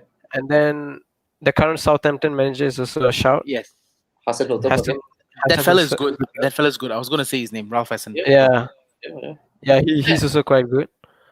Okay. Other than that, who would you want? Who do you think? All right. And I think I want Thomas Tuchel because he's proven a winner. But bro, I just want to lay this out here. Thomas Tuchel is a proven winner. Yes, I'm not taking it away from him. Not banter, but he's only with PSG, bro. Yeah, bro, with PSG. Yeah. Unai Emery was a winner. To be very honest, I think Ralph Hasenhuttl from Southampton would make a good manager, because we've got to see how he came back from the 9-0 drubbing last season and what he's done with Southampton with the team he has. He's managed Werner in Leipzig as well. But even with Ralph, right, he also had a slow start to his life in Southampton. And this is right now, those who's going to take over after Lampard, right, they are completely traumatized. They are a traumatized fan base. So any rut that they go through will send panic and fear into the fan base. So like Haizan always mentioned, this is always going to be a poison chalice. But more than ever, this is going to be an even bigger one. This is going to be an all-time high when it comes to just panic setting. So you mentioned Ralph Hasenhuttl, right? He's always he had a slow start to his life in Southampton. And look, Southampton probably they managed their expectation well. Kudos to them, and now they are reaping the rewards. I don't think Chelsea can do that, But then again, who? I mean, I don't think any manager could do that. I mean, Guardiola? I mean, just for the namesake here, Guardiola. I mean, if you're asking me a manager, right? If you're asking me one of two managers at this current era who could just go in and lift the mood, would be Klopp or Guardiola, and they're both at where they are. I think they're happy where they are. So any manager who's going to take the Chelsea job needs to be mentally prepared that he's got to have this shit that he needs to sort out first, and then see how it goes from there. Because it's going to be it's like what he said, poison chalice. Yeah. Tiban said it correctly. Tiban said it right, because the thing is that with the Chelsea post, right, a manager who can stand up to Roman, you need that kind of manager. Mourinho was the only manager in Chelsea that managed to do that. Like, but look what happened then. Yeah, because the thing is that, like I said, it's still a poison chalice, because at the end of the day, if whoever is the next manager of Chelsea, right, will have to have this thick skin, and you may be the owner, but I'm the boss. I run this ship. If you don't like my idea, then okay lah. You want to sack me, because at the end of the day, you see, like, I think Mourinho's not complaining the fact that he was sacked the second time. I mean, I'm sure that the money is like, if he leaves first, he's happily settled, because at the end of the day, for Chelsea, right, the environment, the player power must change, because if not, it's just going to be a vicious cycle over and over and over and over again, and it's never ending. Because of the expectations that Chelsea fans feel like, oh, we are the top six. No, we should be in the top six. But the team is not playing like a top six. So what? So what's gonna happen? Are they eventually gonna go the way of Newcastle? You need a relegation to suddenly just wake up the idea. Even then, Newcastle didn't wake up the idea, lah. They're going through the same shit again. That's why if you look at the history of clubs, like when you sack manager, Maybe 5 years, within 5 years, if Yeah. 8, 9 managers, right? You know the environment is really toxic. Yeah. Let's call a spade, lah. Like which manager would want to come to a place where whether I'm gonna survive. If I start losing games or what. Yeah. So who's gonna you can get the top managers over there. Yeah. But if they're not given the time to put in their philosophy, their style of play, to assess the authority, then it's But very look, Haizam, you say that, right? And this is where I want to go slightly left, because for the longest time, Chelsea and Roman, they have proven for a really long time that sacking manager can actually have its own benefit. Look at the titles that they have amassed so far, right, Manish? Over the past 10 to Yeah, 15 yeah, years. That did not come from yeah. one single manager. That did not come from a legacy. That did not come from a philosophy. That came from brutality in terms of club management. Right. So the thing is, maybe this is foreign to us, but this is not foreign for Manish and the Chelsea fan base. And that's why their mindset again has been, just like I mentioned, they have grown up right now knowing that this is the standard in Chelsea. No, sacking should not be frowned upon. Sacking is a natural progression. So Right. you're saying that Chelsea has to do the Roman Empire, lah. Yeah, Like is it? I think it's exit as of the season. so yeah, so long they are under Roman, that is always going to be their philosophy. Their philosophy is, I'm gonna stick with you just for a while, and if I don't like you for some reason or another, I'm gonna sack you. But And I think Frank Lampard is the manager Roman likes the most. I think because if you look at Mourinho, Conte, Sarri, they didn't have 250 million to spend. Yeah. Roman just didn't just open his pocket and give yeah, Sarri, Mourinho, or Conte 250 million to spend, or even Mm. Ancelotti. They didn't get any sorts of this kind of amount to spend. all So right. I think Roman still highly respects Frank Lampard because he's a club legend. And is that the reason Therefore, he why? gave him. Is there the reason why he is still at the helm right now? You mentioned respect, a bit of Yeah, love. yes. Definitely. Roman definitely takes that into account. That is why he brought Lampard first Okay. into the club in the first place. He won't just bring Lampard for fun. Okay. Definitely, he's seen something in Lampard when Lampard was in Derby, Mm. and definitely he's seen something in Lampard last season, Okay. which gave him an idea to give Lampard 250 million. He All right. trusted Lampard with his money Okay. And of, Manish, I just again of I want to close 250 this million. up. We can So go on I and on think and on and on. But how for you right now as a Chelsea supporter, how can Lampard redeem himself?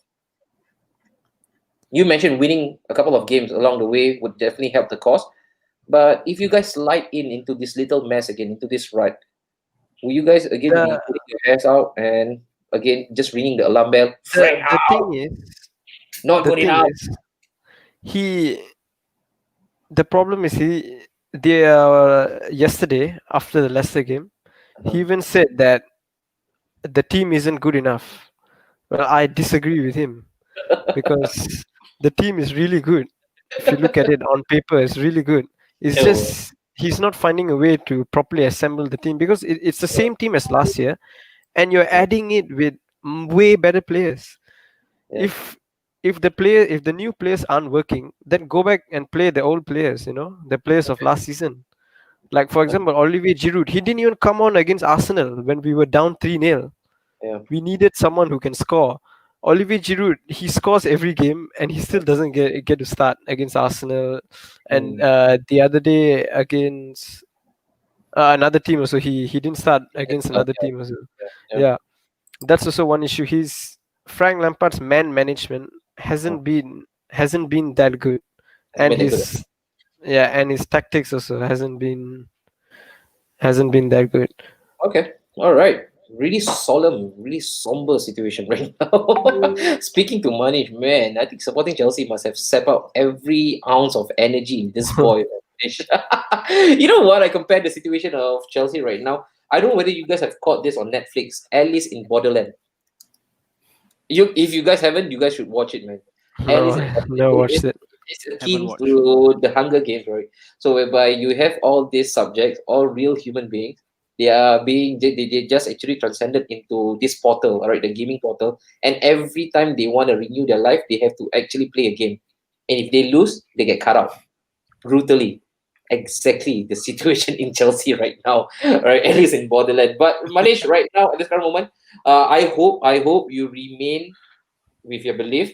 I don't know whether Lampard will actually turn this around. I don't think so, man. I don't think so. He would, but Yeah, that's why I think Roman will give him until the end of the season, like what he did okay, with that's fair. Conte and That's Sarri. fair, right? Because Would you be happy with that? nowadays Roman, he doesn't just go and sack managers anymore. If you notice, What with does he do? Sarri, he gave Sarri all the way till the end of season. With Conte Uh, also, he gave all the way end of season. Last season, when Lampard wasn't doing well, he also gave him till the end of the season okay, to prove himself. So, I mean, especially for Lampard, mhm. Roman really likes Frank Lampard. Okay. John Terry, anyone? John Terry, calling once. John Hey, Terry hey, calling hey, hey, twice. hey, hey, hey. Hands off, He hands off, still hands off. inexperienced. Wait lah, it may be the next 1-2 years lah, not now. No, Manish, John Terry, end of No, season, no, Lampard, no. no, Not yet, not 2026, yet, no, not captain, yet, not leader, yet. legend. No, no lah. Terry is not ready to be a manager lah. Yeah, he's not ready. He's Yeah, still an assistant manager. yeah. You need Terry. He's not You need to give him ready. a couple more years. I mean, not because, Yeah. but yeah, you need to give him a couple more years. But David, do you envision that your current assistant, what is Yeah, he? Manager, right? definitely. He's the assistant manager. I mean, you got to give it to him. I mean, based on last season leaking in goals and the third best defense this season, I Right. mean, I've You got to can give only it to him. yeah, Yeah. true. Yeah, I mean, yeah, third best defense in the league. So yeah, The best event. All right, but even don't read any of the comments, right? I know your eyes are fixated on some of the comments. no, see, I only got one thing to say about the comments, like in a whole in a general, right? I think these guys they don't watch matches, like that's all I can say, like I don't in a nutshell they don't watch matches. Who have you been mixing with? Manish, your friends, I tell you, man, they are a bunch of feisty Yeah, people. most of them. I think most of them are Liverpool and Man U fans. Ah, Yeah, most of them are spot on, Liverpool bro. fans. That's why expected. the collective. That's And why. Liverpool, Man U, and Chelsea fans. Liverpool, Okay, Man U, okay. Chelsea fans. Yeah, but then again, all right. Let's close the chapter on Chelsea. Let's open up a brand new one. Let's quickly run through this. Yes. Could Vardy spoil the party again? Haizam, Oh, this Lord. They you know what? I saw something online though. uh, When I saw Val Jacobson of Sports Interactive, so he Okay. tweeted this. So when Football Manager became part of the sponsors with Leicester, right? They won the title, Oh, did he? Oh, okay, all right. So this season, they are now partners with Leicester. Uh, So I don't know. It's really like they say, the lightning strikes twice. reading a sign right now. Is this a sign? I don't know. I mean, if it happens, don't be surprised though, because the fact is that we are all talking about, we are talking about United, we're talking about City, we are talking about, the top, but Leicester's been doing the job quietly, like Yep. Brendan Rodgers, Yep. quietly. No one is giving them the notice, like it's the thing that, I mean, this is the beauty of football, like right now with all the talk, the big teams are struggling, facing the table, but the club that it's doing their job quietly, with little fanfare, Yep. we shouldn't discount that. Actually, Madison, after yesterday's game, right? Madison gave the post-match interview and he said, anybody can talk about the clubs around us. It doesn't matter as long as we are doing our job. I think they don't have that pressure there. And I mean, Leicester, they're an amazing side. I envy Leicester. To be very honest, I envy Leicester. I see the starting 11. I see their bench. I'm like, wow. I really envy that they got game changers in the bench who can come in and just change the game. Harvey Barnes, Tillemans, Albrighton, whoever. So I think, could Vardy spoil the party? Maybe not Vardy, but Madison might spoil the party. Oh, David, I just want to ask you, man. There's always that little bit, right? That little ounce of scrupple when it comes to Brendan Rodgers and his management. We always question his credential and his ability to pull the team past the finishing line. Do you think right now his team at Liverpool and also at Chelsea has actually matured him as a manager? Do you think if right now you give him the torch, he can finish off the race safely? I think it's possible. I mean, watching Brendan Rodgers manage Swansea, back in 2012, got them promoted. And the style of play that he had with Swansea was very nice. So obviously that's why Liverpool hired him. I think the Liverpool gig was a bit too fast for him in his managerial career. So he went down, and he went with Chelsea as assistant manager, and then he went back Leicester. I think last season definitely was a wake up call for him, where they were leading the pace, and then they really dropped the second half of the season. But I think with this season, I think they've covered their patches with their defense, and they're playing a very tighter game as well. And instead of solely being reliant on Vardy, they've got game changers, as I mentioned just a while ago. Harvey Barnes, Madison, Tielemans, that midfield. So I think he has the potential to actually bring them across the finish line this season. I wouldn't discount them, honestly. Okay. Right now I just want to go to Manish. Manish, you would have seen them play firsthand right now. Yeah. And because of the defeat, you are here in this stream. Yeah. What do you think of Leicester? And if I actually gave you the bait to bite on, right, for Leicester to win the title, would you do it wholeheartedly? Do you believe that they can actually pull an up? Yeah, of course. They are really good team. But I think Man City are just one step above, because Man City just have more quality. I mean, not to say Leicester don't have that quality. I think Leicester would definitely finish top 4, but to win the Premier League, that's a bit tough, because there are teams like Man City, Liverpool, Man U who are really, really good at the moment. Okay. And I just want to touch on this player. I don't know, maybe this player could probably one day be linked to you guys as well, right? You guys are Chelsea. You guys get linked to every man and his dog when it comes to transfer. But how impressed have you been with this guy, James Madison?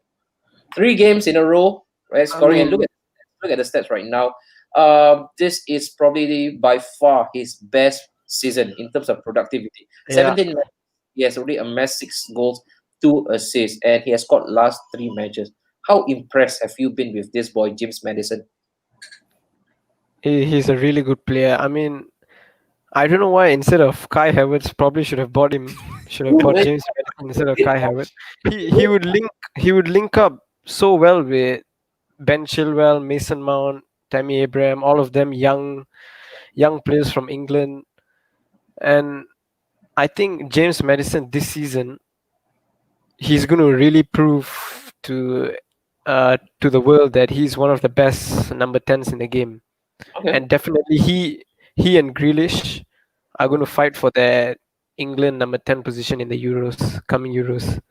But I think if Gareth Southgate finds a way to play both of them in the team, well, England might have a chance to definitely win the Euros. Actually, Not to I say they disagree. don't have a chance, but I think...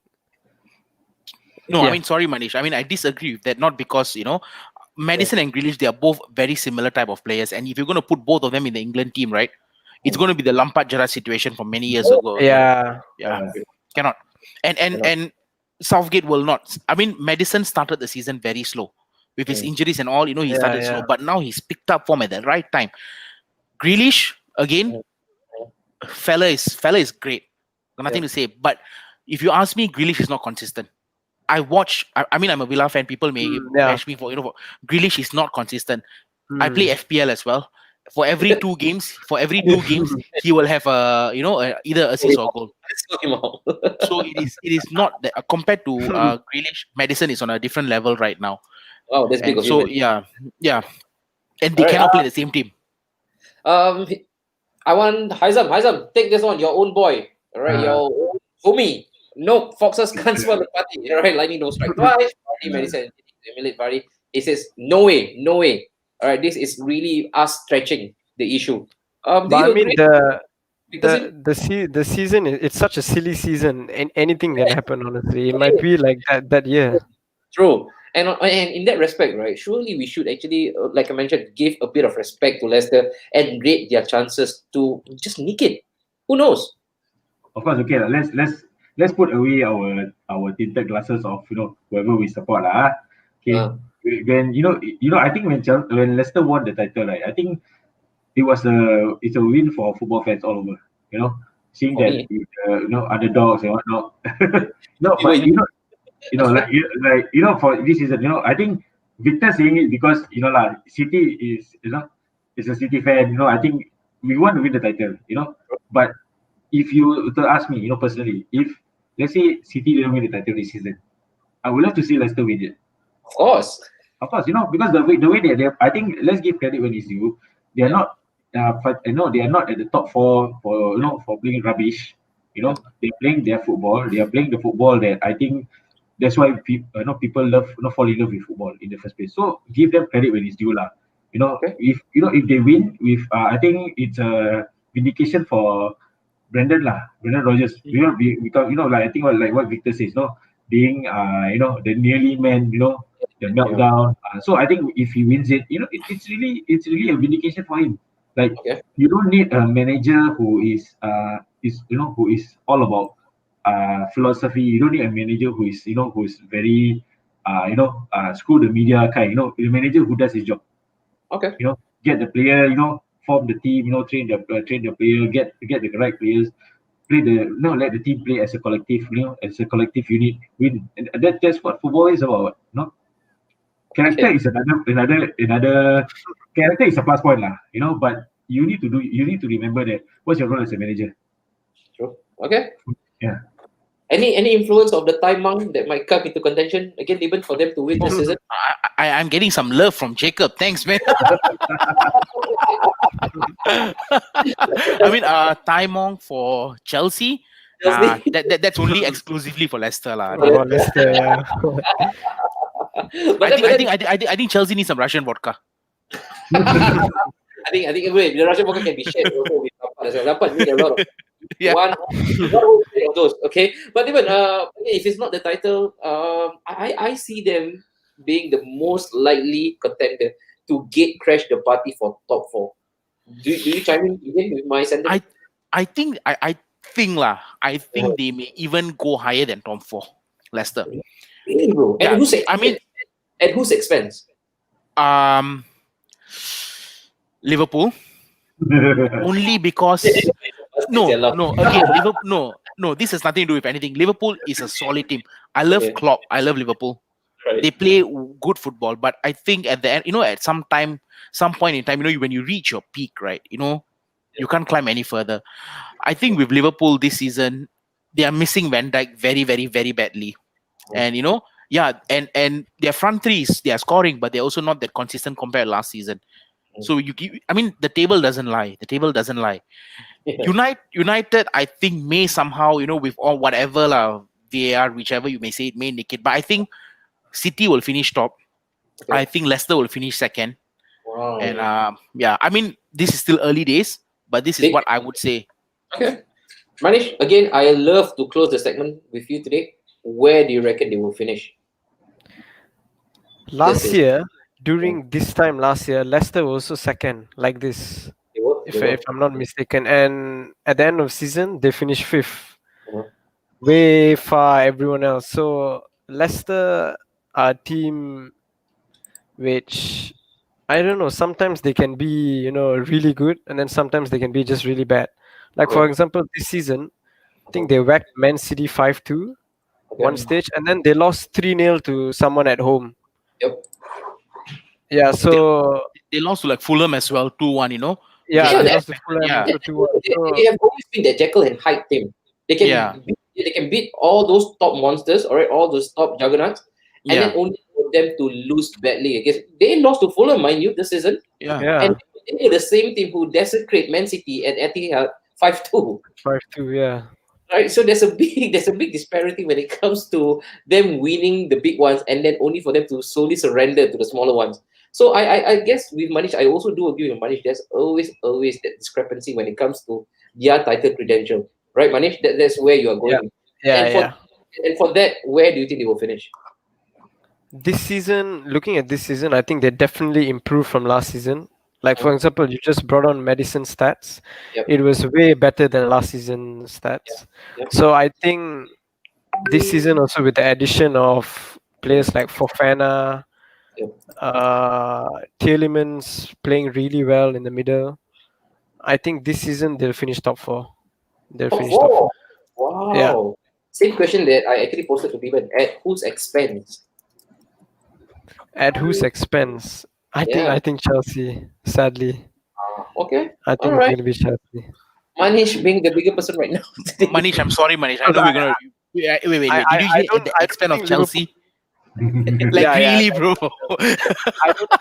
I don't think Liverpool's going to And the- not finish the top four. all Let's right. be And honest. also, if you need some pro tips, right, on how you can actually revitalize or just re-galvanize the title challenge, right? Simple. Ask the Bomo fella. And just not any kind of Bomo, it's a Raja Bomo. Huh? Watch out, Puma.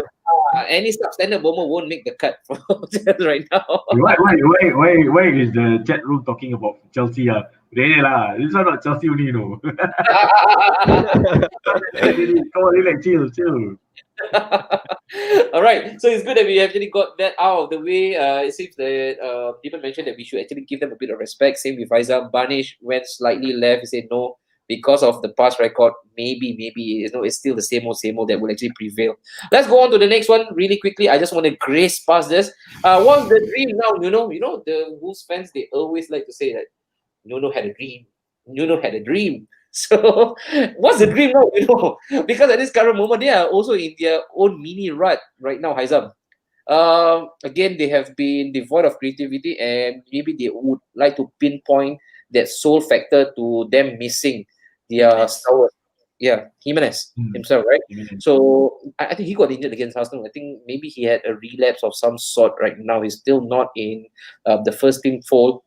But looking at Wolf right now, Haizam, last season they were the surprise package, right? They bamboozled their way through the Premier League, and many of us found it really, really tough asking to go up against them. Not so this season, Not so this season. And surely it's just them missing the striker, right? I don't know whether is it because that when they sold Diego Jota, I think maybe that's one of the factor that I felt that last season Diego Jota was a key player for them. I think link up with Raul Jimenez. I agree. So when he left for Liverpool, I was quite surprised. Like why they didn't go? It's not saying that Podence is not good, but I think when you sell off your key player, that's where the rebuilding starts. And I think it's so unfortunate that Raul Jimenez was injured, and it's a very bad injury. So Okay. I think it's unfortunate for Nuno lah. Unless of course they somehow or other complete the Portugal national team by getting Cristiano Ronaldo. For Bruno? That will change. For Bruno, bro. Well, maybe get Bruno. they could have gotten Ruben Dias, but Actually, Anwari, in the comment section, this guy Vinod, I think he's got a good comment as well. Losing Jota, Jimenez, and Adama being off form as well. You see, last season Adama was, he was very consistent with his assists and goals, and this season he just doesn't look interested. Losing Jota and Jimenez, very big blow. I think Nuno. I think Wolves are still a very good team, lah. They're still a very good team. 2 seasons running since they got promoted, they've been, showing that they are strong. I just think it's that season where it's just off, but that doesn't mean it's the end of them. Yeah. Okay. But the thing is, right now, Manish, I don't know whether you actually have caught any of the Wolves matches, right? I mean, I did a couple of them, and I think the last defeat is really quite incriminating towards the management of Nuno himself. They lost the Blackwood Derby against West Brom, right? The 3-2 defeat. Yeah. I watched that game. Right? The two penalties to West Brom. And the watermark of that team has always been their defense, their rear guard. You cannot go through them. And if you look at the back, it's almost the same old people at the back, right? No, there wasn't a massive change in terms of roster. But why are they facing such issue right now? And you're not talking about just a mini slump, They have been consistently going down. They have been sliding down the table right now. And of course, thankfully, those teams right at the bottom, okay, they are on self-suicidal mode. That's why the point or the gap is at such. But if you talk about you talk about better grades of relegation strugglers, they could probably be in as well. Wolves. Like I mentioned, is this really easy and convenient for us to say that because they missed Jota and because Adama is off form, because they missed out Jimenez? What do you reckon is right now the main issue for Wolves, Manish? I think because of like one or two players not performing to their ability, Yeah. sometimes the whole team just loses confidence, Huh? and then none of them performs. Mm. So I think that's what's happening in Wolves right now.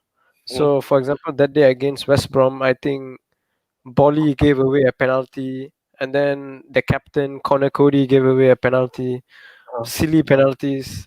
yep. So if they could rectify those kind of silly mistakes in defense, definitely they're still the Wolves we know from last year. Because the player they brought in, Fabio Silva, he's only Mm. 17, Yeah. and they Mm. brought him from, if I'm not mistaken, Benfica for 40 Yep. million. Yeah, for huge fee. Yeah, so there is also some pressure on him to Mm. perform, and he only scored his first goal that day against West Brom. Yeah. It was a scrappy goal from a free kick, but he scored. He still managed to score. Mm.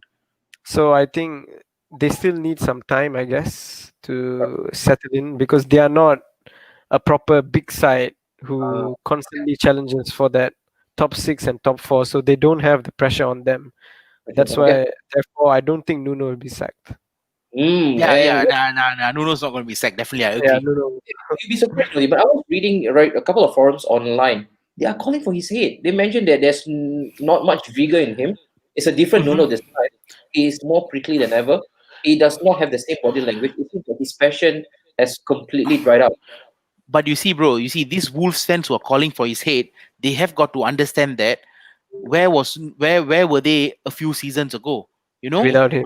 We were in the championship with them. The season, I mean, Mm. we were there for 3 seasons. They were there for 2 seasons with us. The Okay. season before they got promoted was when they finished like 15th or 16th, just a few points of relegation zone from the championship into League One. Okay. And then they had the investment from the Chinese consortium. They brought Mm. in Nuno, and they got promoted the following season. So they Okay. have to see where they were. At the end of the day, you cannot just say, I won his head because we did well for 2 seasons. Yes, you did well for 2 seasons. You got to give it to you. But where Okay. were your roots just 5 seasons ago? It wasn't there. You Okay. need to stick by them. Stick Mm. by Nuno before anything. If the next season is gonna, he's gonna do the same thing, he's not gonna, he's gonna be off form. Then call for his head, but not this season. I think Wow. a lot of people are just jumping on the gun because of True, true, it's just true. like just because it was just one, two, a few games, or currently just off form, just like that. So, yeah. Haizam, for Wolves and the current predicament they are in, what do you make of them, man? What do you make of Wolves? I think is the syndrome of Second season. basically now of the season for where everything is going wrong for him Uh, But like I say it's not that he's a bad manager. Like why is people calling out for his head? He has been stabilizing the team. You know, I think the owners also like him, and I yeah. think for the fact that who's that agent, the super agent is No, like Jorge George Mendes. Mendes. George Mendes. Yeah, yeah, Jorge, Ah, George yeah, Mendes. Jorge Yeah. yeah. Mendes. So I Jorge guess Mendes. I guess you have to be patient in that sense Yeah. give him a chance because he's not a bad manager. No, I think if let's say Nuno is being sacked, right, I uh, think Wolves is gonna lose. Is the one losing uh, out because maybe a loss. he is actually a really good manager for Wolves caliber. I feel that time must be given for him. Like it's a slump lah. A slump is a slump, but give him time. All right. Don't sack him because if you sack him, it's gonna be trouble all over. Because who is gonna manage Wolves? Yeah. Who? Give So, him That's the time. thing. McCarthy, Southampton gave their manager time, and look at Southampton. where they are now. I mean, they're not up there, but they've exceeded expectation, or rather, they've performed, and you got to give it to them. mm, Yeah. okay. All right, fair enough. And if in the case whereby unexpectedly, right, I look at Nuno. Nuno is someone who's full of potential when it comes to leaving the club. Man. He's a man of principle. Mm. So I think if the going gets tough, or again, if there's some friction between him and the owner, I reckon this guy can actually walk out. But if he does, Manish, you want to take him in? Do you fancy Nuno at your touchline as a Chelsea manager? Uh, I don't think so because he plays more of a defensive style of football, and right now Chelsea is in the transitional period of trying to play a more attacking style of football. Hmm? So I feel a coach like Allegri or Nuno won't suit the current Chelsea hierarchy because the current Chelsea hierarchy wants them to play attacking football. That's why Roman Abramovich sacked Conte the second season, Okay. even though he won the FA Cup. So not for you, Good. yeah? Yeah, no. Okay, fair enough. If it's not for Manish, then it's not for Snapchat as well. So long may it continue for Wolves and their love affair with their manager right now, Nuno Espirito Santo. Good luck to him, and good luck to him. I really think that he will actually come out a better person right now from this current rut that they are in. And also, Adama Traore strongly linked to Liverpool. Strongly linked to Liverpool. What's the hype with this build-up? I can tell you. I mean, we bought him, or rather, Villa bought him from Barcelona when he was young. You know, we got relegated. He went to Middlesbrough and then to Wolves. Yeah. The fella he's got the quality. He's got the skills, but he just is not too consistent. He's not consistent. He's definitely fast. He's a very pacey winger. You know, who can just take on defenders. You know, give that cross. He has it, but he is not consistent. But then again, that's the other point, you know, the other side of the plate, where he's not given time by Nuno to actually play. But if you think moving to Liverpool, I don't see him fitting in Liverpool's structure, to be very honest. The way Liverpool plays, you know, the 4-3-3, I don't see him fitting in that structure. And I don't see him dislodging either Mane or Salah, let alone Hota when he comes back from his injury, you know? Yeah. To us, they're asking for something. No way they're paying that money. And this is a perfect chance for us to segue into the next one. Thiago Alcantara. Wow. The orchestra. Is he really slowing things down? Is he really slowing things down? Go with Haizam first. Haizam. So I've been reading a lot, and then those quotes were actually made by their own legends, you know, John Barnes and also Didi Haman.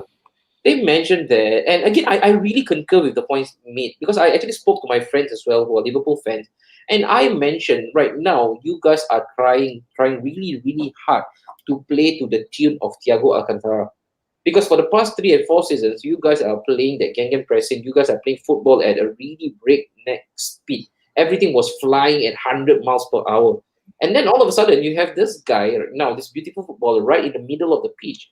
Everything has to go through him right now. So every single time when he gets the ball, I watched him again against United, and then there was another time I watched him. He didn't play against you guys, right? Did he? Isaac, he did not play against Man City. I think not. Yeah, but a couple of matches whereby he was playing, it looks like everything was going through him, and when it does, it gives a lot of room and time for the opposition to just build up their banks of 4 at the back. Do you agree with the sentiment of Thiago Alcantara slowing down the Liverpool attack, and he is also inadvertently contributing to the impotency in attack right now that Liverpool are facing? Actually, like, if you notice about it, right, like when they bought Thiago, right, I don't know. I mean, I might be wrong. Correct me if I'm wrong. Somehow or other, Firmino has become less effective in that sense. Okay. Because you see, the thing is that if you look at Firmino has always been the war dog for Liverpool. You know, false nine chasing. I remember this joke I saw on Reddit about Firmino playing all the position in the field. Yeah. You know, it's like the attacking wing back, false nine, winger, inside forward. But then when Thiago came to the team, right, you realize that the whole dynamics of how Liverpool play is different. Because in a way, to the point that I feel that Firmino is less effective compared to last season. You know, and I think maybe in Klopp's defense, maybe he wants to bring a plan B for Liverpool if, let's say, the again pressing doesn't work. You know, I think coming back to Chelsea, when Chelsea bought Jorginho, right, Chelsea wants to have that plan B where, you know, if, let's say, if this doesn't work, then we have Jorginho to play the passes. So I think Thiago is that kind of like player where, you know, if, let's say, if Liverpool needs to, you know, penetrate a solid defense of the opposition, you know, that's plan B. Okay. You know, but I think in the expense, you know, when you get a player who doesn't fit into the team, or a plan B, definitely the players around will be affected because the gameplay changes. Okay. You know, yeah. So I think maybe there is some truth to it, lah. You know, with Thiago in the team, in a way, Liverpool's so-called gegenpressing has changed, and it's affecting how the player plays, and it's not as I would say as formidable as last season. Okay, David, Just like that. I want to go to you right now, buddy. And before I do so, just so that we can add a bit of context into this conversation, one of their own legend, if there's one guy that you want to hear talking about how to be a good midfielder, you definitely want to take it from this guy, Didi Hamann, right? What a player he was, man, during his playing days. And he mentioned here, Thiago Alcantara does not suit Liverpool, wants Didi Hamann. And this was also being backed and being alluded by another legend of theirs who played in the midfield as well, John Barnes. Is there any truth to it? Even looking at look, don't get it wrong. Don't get it twisted. Right? This is not us taking pot shots at Thiago Alcantara. This is us taking whatever that's been mentioned by their legend, and we want to open up room of this for discussion. And I take a look at it. I kind of agree, man. I kind of agree to a certain degree. Every single time when Thiago gets the ball, he is being tasked to be the guy who picks out the passes. And one guy that has suffered massively, right, because of that play is TAA, Trent, right? True. Because usually you talk about creative aspect. It's from the wings. The task will fall to Robo and also Trent. But yeah. now another guy into the dynamics of it, it seems like he is just clocking up the whole machinery. I mean, okay. I mean, to be very honest, I mean, no banter, nothing. I'm talking about Thiago directly, right? I'm looking at this thing here. He has played, 5 games for Liverpool? 4? Yep. I mean, in EPL itself, he's played 4 games, and he's been out injured, and then he came back 3 games ago. I think the Newcastle, Southampton, and then the United game. So for Hamann to actually say he is, not suitable for Liverpool style of play is based on these 4 games.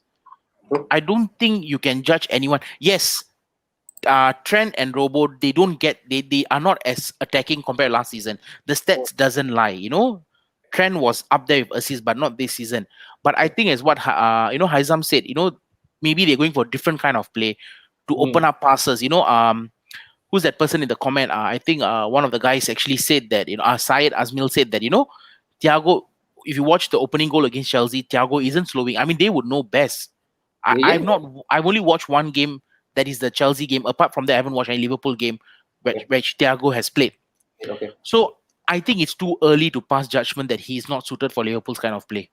It's too early. I think it's more of a collectively team effort, if anything, right now, than just putting it on one person. Okay. All right. Taking a bit of comments right now. Heiju mentioned with the options he have up front, he has to slow it down. Joel Robert, as usual, being the savage.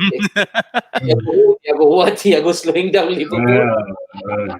And then Hiresh also mentioned simple. We need to change our tactics right now. The thing about Thiago, he has that something special that can break things. I agree with that. I think it's one of the good comments he gave tonight, but I agree with that. That was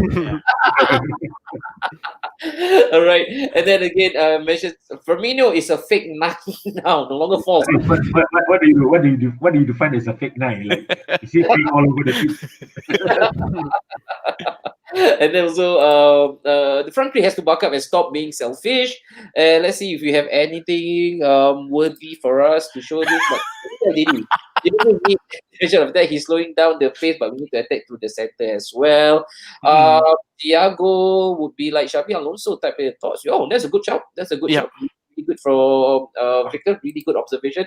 Manish, where do you stand on this Thiago issue? Is he really slowing down? I feel like the other day against Man U, I think that was the only proper game I watched Thiago play other than the Chelsea game. What was the impression of it? We can't take that Chelsea game into account because there was a Chelsea team who were down to 10 men. So definitely Thiago would boss the midfield. Yes, because Chelsea were down to 10 men in the second half. Yeah. And he only played the second half. He didn't play the first half. When Chelsea were 11 men, he didn't play. He only played the second half. So the best assessment to give was for the Man U game. And I think for the Man U game, he was the only player in that midfield who actually tried something. The other players like Wijnaldum didn't try much that game. I'm not sure who's the other player in Liverpool. Who's the other midfielder in Liverpool? That they had Wijnaldum, they had Thiago, and they had who was it? Oh my God, Hendo came back. Hendo was centre Because back. I remember Hendo and Fabinho played centre back. Yeah, man. Guys, those of you who are watching, please. Was it Curtis Jones? No, Curtis Jones came out in the second half, No, right? Curtis Jones didn't play. Yeah, I can't remember. It wasn't Henderson. It was Thiago. It was Wijnaldum. Oh, Shaqiri. Shaqiri, yeah. Shaqiri and Wijnaldum were just off that day. It was only Thiago trying everything, so that puts a lot of pressure on him. Everyone just sees, because he's from Bayern, they won the Champions League, he has to perform. Yeah. But I think if you play a player like Thiago, you can't have a player like Firmino also. Wow. Okay. Because Thiago needs someone like a proper number 9 who can finish. Because he was actually creating a lot of chances, but Firmino wasn't finishing any of it in the first half. Okay. And not only Firmino, even Salah, the second half, they wasn't finishing anything. So I think for Liverpool, it's a collective team issue. It's not Thiago's fault. Wow. Really, really big from Manish, man. Defending the corner of Thiago Alcantara. Haizam, I don't know whether you want to go with the same team as well, but I just want to read you a couple of stuff from the article itself. This Didi Hamann, he sounds like he's a Roy Keane of United, a bit sour, yeah? He mentioned that if you only score 1 goal in 4 games, you know there is a problem. Of course, this is referring to the record of Thiago Alcantara when it comes to scoring. The problem in the last few games was going forward. Fabinho has been brilliant in defense, but the loss in midfield has upset the balance. And he also mentioned that people made a lot of the arrival of Thiago, but a couple of people have said he really slowed things down and he doesn't really play the way Liverpool play. It's again back to the same thing, the philosophy, the pattern of play. This is completely different. Is he really alienating Liverpool's attack? Okay, let's just give Thiago a full season in Liverpool and see how it goes. I think that's the most important part. That coming from from Bayern Munich, to Liverpool, 2 different teams, 2 different philosophy, 2 different style of play. I think just cut Thiago some slack in that sense. I mean, that's the most important thing. I think Didi Hamann can say whatever he wants in terms of but it's a different ball game altogether with regards to how Liverpool is playing nowadays. You do. I think a lot of people forget that it's hard to maintain 11 players if you're challenging for all the titles. And I think with the fact that Liverpool is now known with Klopp's gegenpressing. What if one day a manager unlocks the key to stop the gegenpressing? So Liverpool has no other plan to play. Which many teams are doing right now, right? Exactly. So the thing is that with Thiago in the team, Thiago brings another different dimension to the way Liverpool play. Is it a needed dimension? I mean, if you look from a footballing perspective, why not? Because you need to. It's kind of, football is like a game of chess. There is no definite you put into one tactic, one philosophy, and it's going to work out. Okay, remember when Pep, with the tiki taka, Pep, when teams start knowing how City play, everyone knows how to stop City. There wasn't a plan B. With Klopp, I think with Klopp is taking that so-called insurance policy of having such player. I mean, there's no harm to have a player of this quality that add on to basically the tactical nous that Klopp can have. Let's say for instance, if this gegenpressing is not working, let's throw in Thiago, or maybe we throw caution to the wind. Don't play gegenpressing. Let's build with Thiago distributing the ball. Let's bring a different dimension, and that's how football is nowadays. You cannot depend on one formation or one philosophy. I mean, Faisal Jabbar says it good. You have one player who is basically distributing the ball. One player who is basically a box-to-box player, and you have one player who is actually doing the defensive job. Like Henderson. Since you're playing a 4-3-3, then you can just delegate that task. I'm sorry if it sounds very football manager-ish, Sure. No, but the thing is that if you're saying if you are playing 4-3-3, if this 4-3-3 doesn't work, what do? Are you going to stick the 4-3-3? Are you going to stick? Unfortunately, we still have to come back to Chelsea. When the formation doesn't work, what do? Are you going to stick with the formation for the next half? No what. So it's good to have this kind of player like Thiago who will bring an added dimension to to the team, which brings a different perspective lah. Yeah. Mm.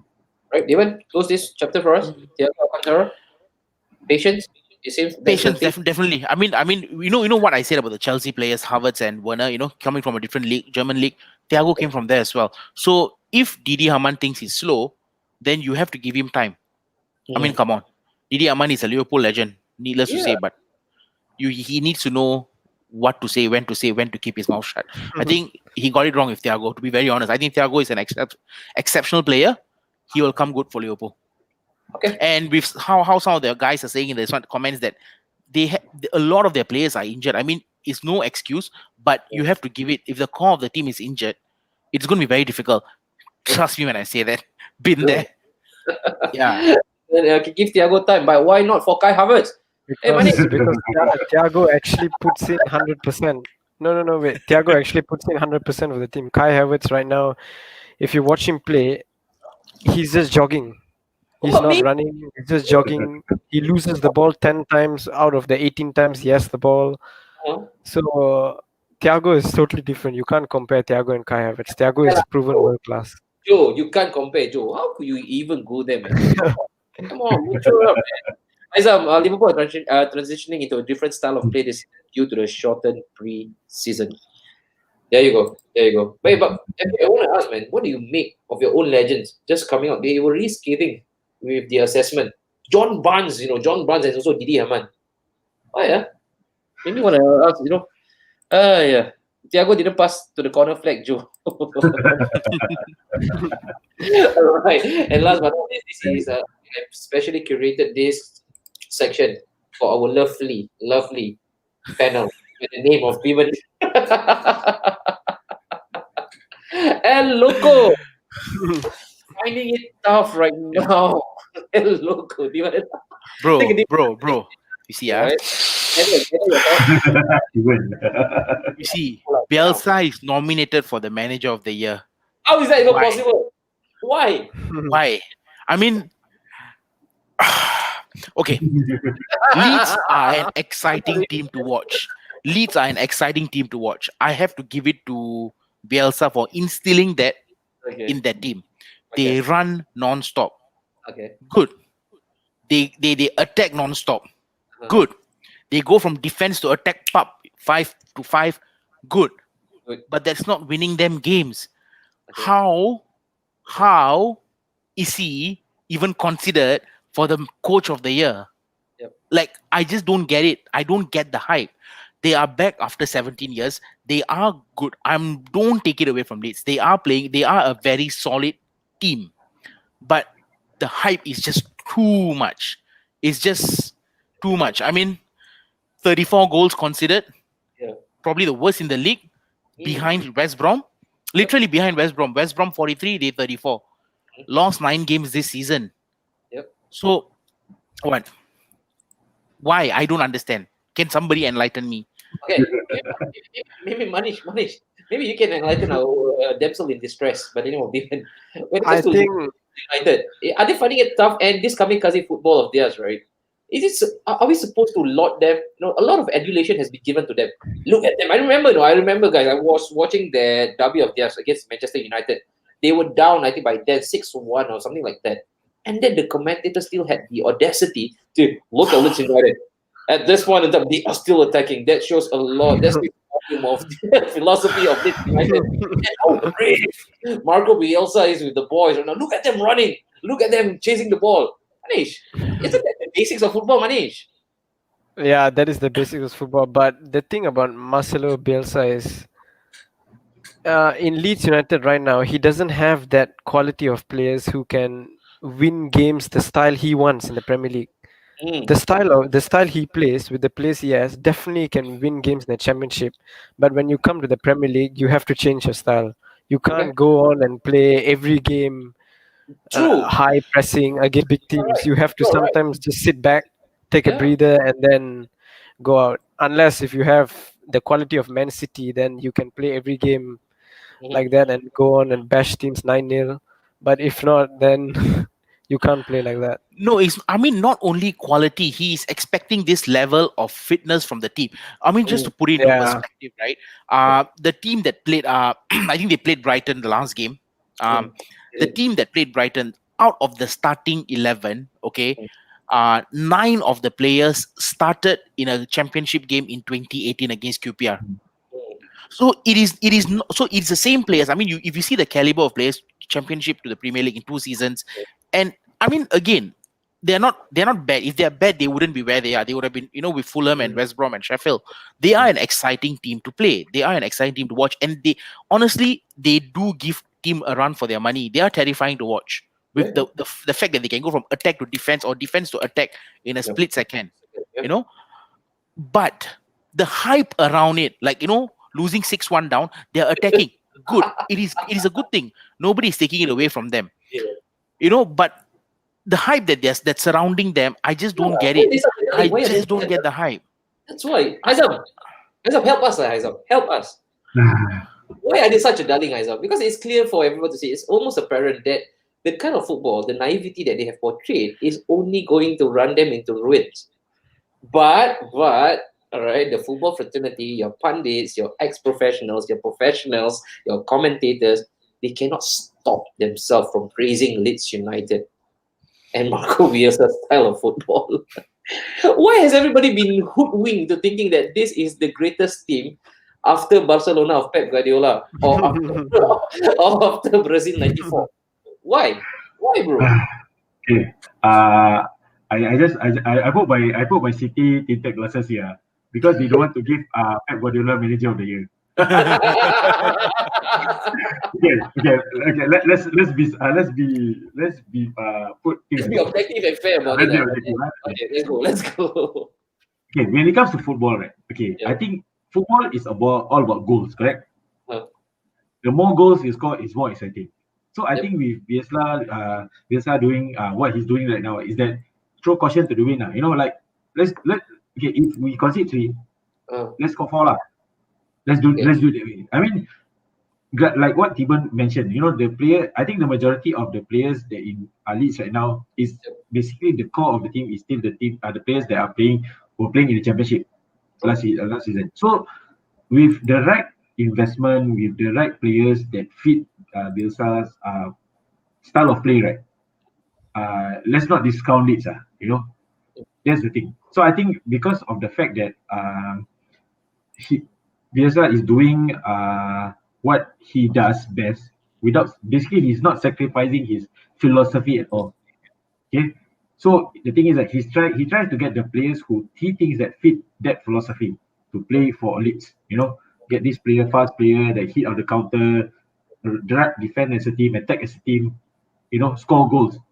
Okay lah. Concede 6 goals, 7 goals, doesn't matter lah. But just throw caution to the wind because he has always been. If you look at it, when he was managing all the teams that in the past, right? He has always throw caution to the wind. He doesn't believe in all these complicated, park the bus football, all this tiki taka, all this. You know what? 11 versus 11 playing football, entertain the fans. He is like like Russell Crowe Gladiator. Like, are you not entertained? Are you not entertained? He has that mindset. And that's the reason why he is called El Loco, because he is the crazy one. Like, you cannot dissect that brain of him. If let's say, if you get the next generation of manager who is like him, right? I tell you, 5 games losing, he will get sacked. Yeah, true. I mean, if Bielsa is going to employ those tactics in any of the teams that we're talking about, like United and Spurs or Everton, or I don't think he will last long. Again, I am not discrediting Leeds. Joel's comment: Bamford tore the living crap out of Villa. Yeah, he did. I tell you, agony, bro, agony. Joel, you're intense, Joel. But I told Joel I'll give him the pass today, and he comes and nails it right here. How is that to what we are talking about, Joe? But I mean, yeah, that watching that game, I think you guys know before the game, I already said Villa is gonna lose. I did say that they're gonna lose, and like I said, they were splendid. The way they attack and defend was just splendid. It's just that when they are losing, the last few games, they are playing very gung ho. But why? I just don't get that part only. I mean, they're all happy that they're back. I get what Haizam is saying. It's Bielsa has this mindset that the gung ho, I go crazy mindset, but it is just, I think it's a bit too overboard. I think it's a bit too much. What happens when the steam runs out? What happens when Bielsa gets sacked? What happens then? Or Bielsa decides to leave? I don't think Bielsa is going to be the Klopp Guardiola kind of manager who's going to stay for 5, 6, 7 years. No. Yeah. Taking a bit of comment as well from the comment section. Reminds me a bit of the Liverpool of 2015, running tirelessly.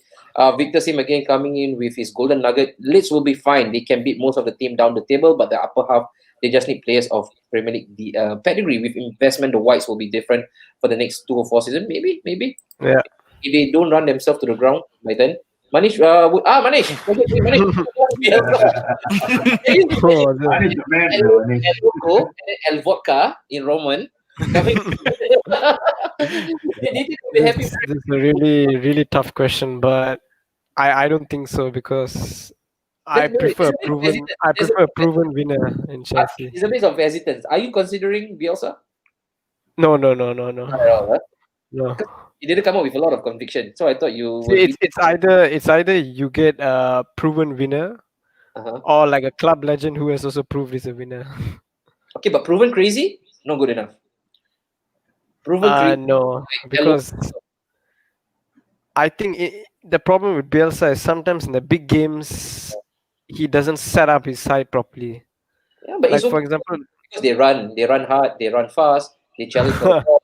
Right? That's not enough in the Premier League. Maybe in the Championship that's enough, but I don't watch the Championship. But in the Premier League, that's not enough. Oh, Manish has grown in stature. Right now, he's with his assessment. Right, don't be surprised if Leeds United were to finish top 10 at the end of the season. Any chance of that happening, guys? It's possible. I mean, with how the league is being panned out, with how it is right now, right? It is possible. Again, top 10. It's something that's not unachievable. Okay. Well, great one, man, by Joe. Finally, after so long, man, knowing him, this is probably the best piece by in most words. Leeds is always the best team when they lose. Joe, pat on your back, man, Joe. This is probably the best piece you have ever said about football. The hype is basically the way Bielsa made them play, the quality of players they had. It was above average to play that football. And wait, but are we also not considering the fact that his backline, right, this poor old chap, this El Loco guy, his defense has been decimated with injuries. I think they lost their Diego Llorente, their signing, right, for it, the guy that they signed 80 million. And then they also lost, I think, Robert Koch, also another defender of theirs. Robin Koch, yeah. Yeah, and also Kevin Phillips also is on an injury list. Again, are we not cutting them any slack because of these 3 key players that's missing right now?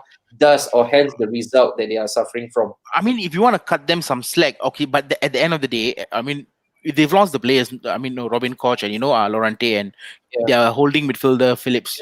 He's a good chap. Then I think Bielsa should then, he still doesn't want to give up on that philosophy, right? Yeah. So they are still losing games, right? So I mean, at the end of the day, I don't think he's trying to adapt to the league. He just wants to instill what he knows. He's not wrong, but if he's not going to get his team anywhere, then it's not going to be good for the team in the long run. Yeah. True. And Victor mentioned the game against Spurs at the first 10 minutes. Yeah, boy, I was watching that match. Bamford. Fucking Bamford. He could have. Yeah, that's true. Fucking Bamford. FPL, this could have easily 2 or 3 up. But if they are not taking their chances, then the opponent did this. Then this discussion will always be up for talking. Eloko finds it tough. Then Joel Robert a bit too late. I still love you fellas a bit too late. Simple Leeds will be going back to where they come from. That's where they belong. Do you think that right now Bielsa and whatever he has done for Leeds United has actually warranted him this divine right to stay at Leeds no matter what the result may be? Diban, maybe? No, I don't think anybody has a warranted right to stay at a club for that long just because, I mean, look, it's either you die a hero or you stay long enough to be a villain. So if Bielsa is going to be doing what he's going to be doing right now, I can tell you that same fan base that's hyping him up, I'm talking about the Leeds fan base, you give it next season. The next season after, they will probably want to cut his head off. Okay. Let's be honest here. Okay. They will. All right. The realistic expectation for Bielsa and Leeds the first two season rather, be in top 10, and they seem to be on track. So nothing much to worry about. This is Bielsa first season. Yeah, perhaps. But again, it's always a topical discussion for us. Looking at their current result, if Leeds go top 10, then how about Joe? 9 lah. 9. You see? That's why Nine you're lah. not part of the list. That's why you're not part of the list already. That's why I had to recruit Haizam and also Tiban. My birthday, never give me face. Yeah. Joel not giving a chance, Joel. He action. Long time never at the top, right? Usually this guy, right, at the bottom, lazy. Not fun. Actually, usually I've seen Joel very, humble. Every time he hosts with you previously, I've seen a humble Joel. You see, now they go top. That was all of a sudden. You see, Haizam, can you have a word, all right, for our brother right now, Joel Robert, how to manage expectation and how to behave like proper human being with good ethics and decorum when you're at the top of the table? How do not go overboard? Okay, Joel, I'm still waiting for you to go online. One big focus now. I want to banter with you. Don't talk so much. Talk so much in the chat comments. You want to banter? Let's banter. We can banter whatever I want. Yeah, he's still know this Joel. You look at his okay every single time, right? Because this Facebook algorithm is being set as such whereby if you always look at someone's profile, they will always appear on your newsfeed. Every now and then, when I turn on my Facebook, he is bantering somebody from Africa, from Antarctica, from Asia, from all the 7 continents. He's always bantering somebody about something about Manchester United. What has gone on in his brain, this guy? Hey, Joel, you better make an arrangement for Joel to come online one of these days. I'm always waiting. You see the comment, what now? Right, and then suddenly he's a bit upset. Right? That's always him, polarizing figure. Not being able to sign Ben White totally caused them much. And again, right now, reading some reports, they are coming back from him as well. And then even against United, Bamford was wasteful. Fella made me annoyed in FPL. Diban, should we now sell Bamford out of FPL? I think if you take a look at strikers in FPL at this point of time, right? Who do you? You're not going to have Marshall, are you? No, you're not going to have. I mean, Ings is injured. Lacazette, I will maybe give him another 2 more games before I consider. Yeah. What's his name? Jimenez is injured. You've got Kane, Vardy, who are starters. I think Bamford in that 6 million range compared to Che Adams and Watkins and your Mope. I think you have to have Bamford. Don't sell him. This United play never give up. Bamford is from Chelsea, youngster. Yeah, he was. And Leeds will survive this season. Board will ask him to leave in the summer. I think that will be fair. Oh wow. For all parties, I guess. And I think it's better for his health. Nurul Amin. Come on, City. Hey, this guy in support of Haizam, he mentioned in the comment section in Facebook, tapau everybody. Boring lah, banter with local people. Boring. You see, you read this. Boring banter with local people. This one carrot one. This one carrot with it. Okay. This guy really want to kenapa. Okay? Because why? The next one I want to hear from you all. Okay? Probably the last one.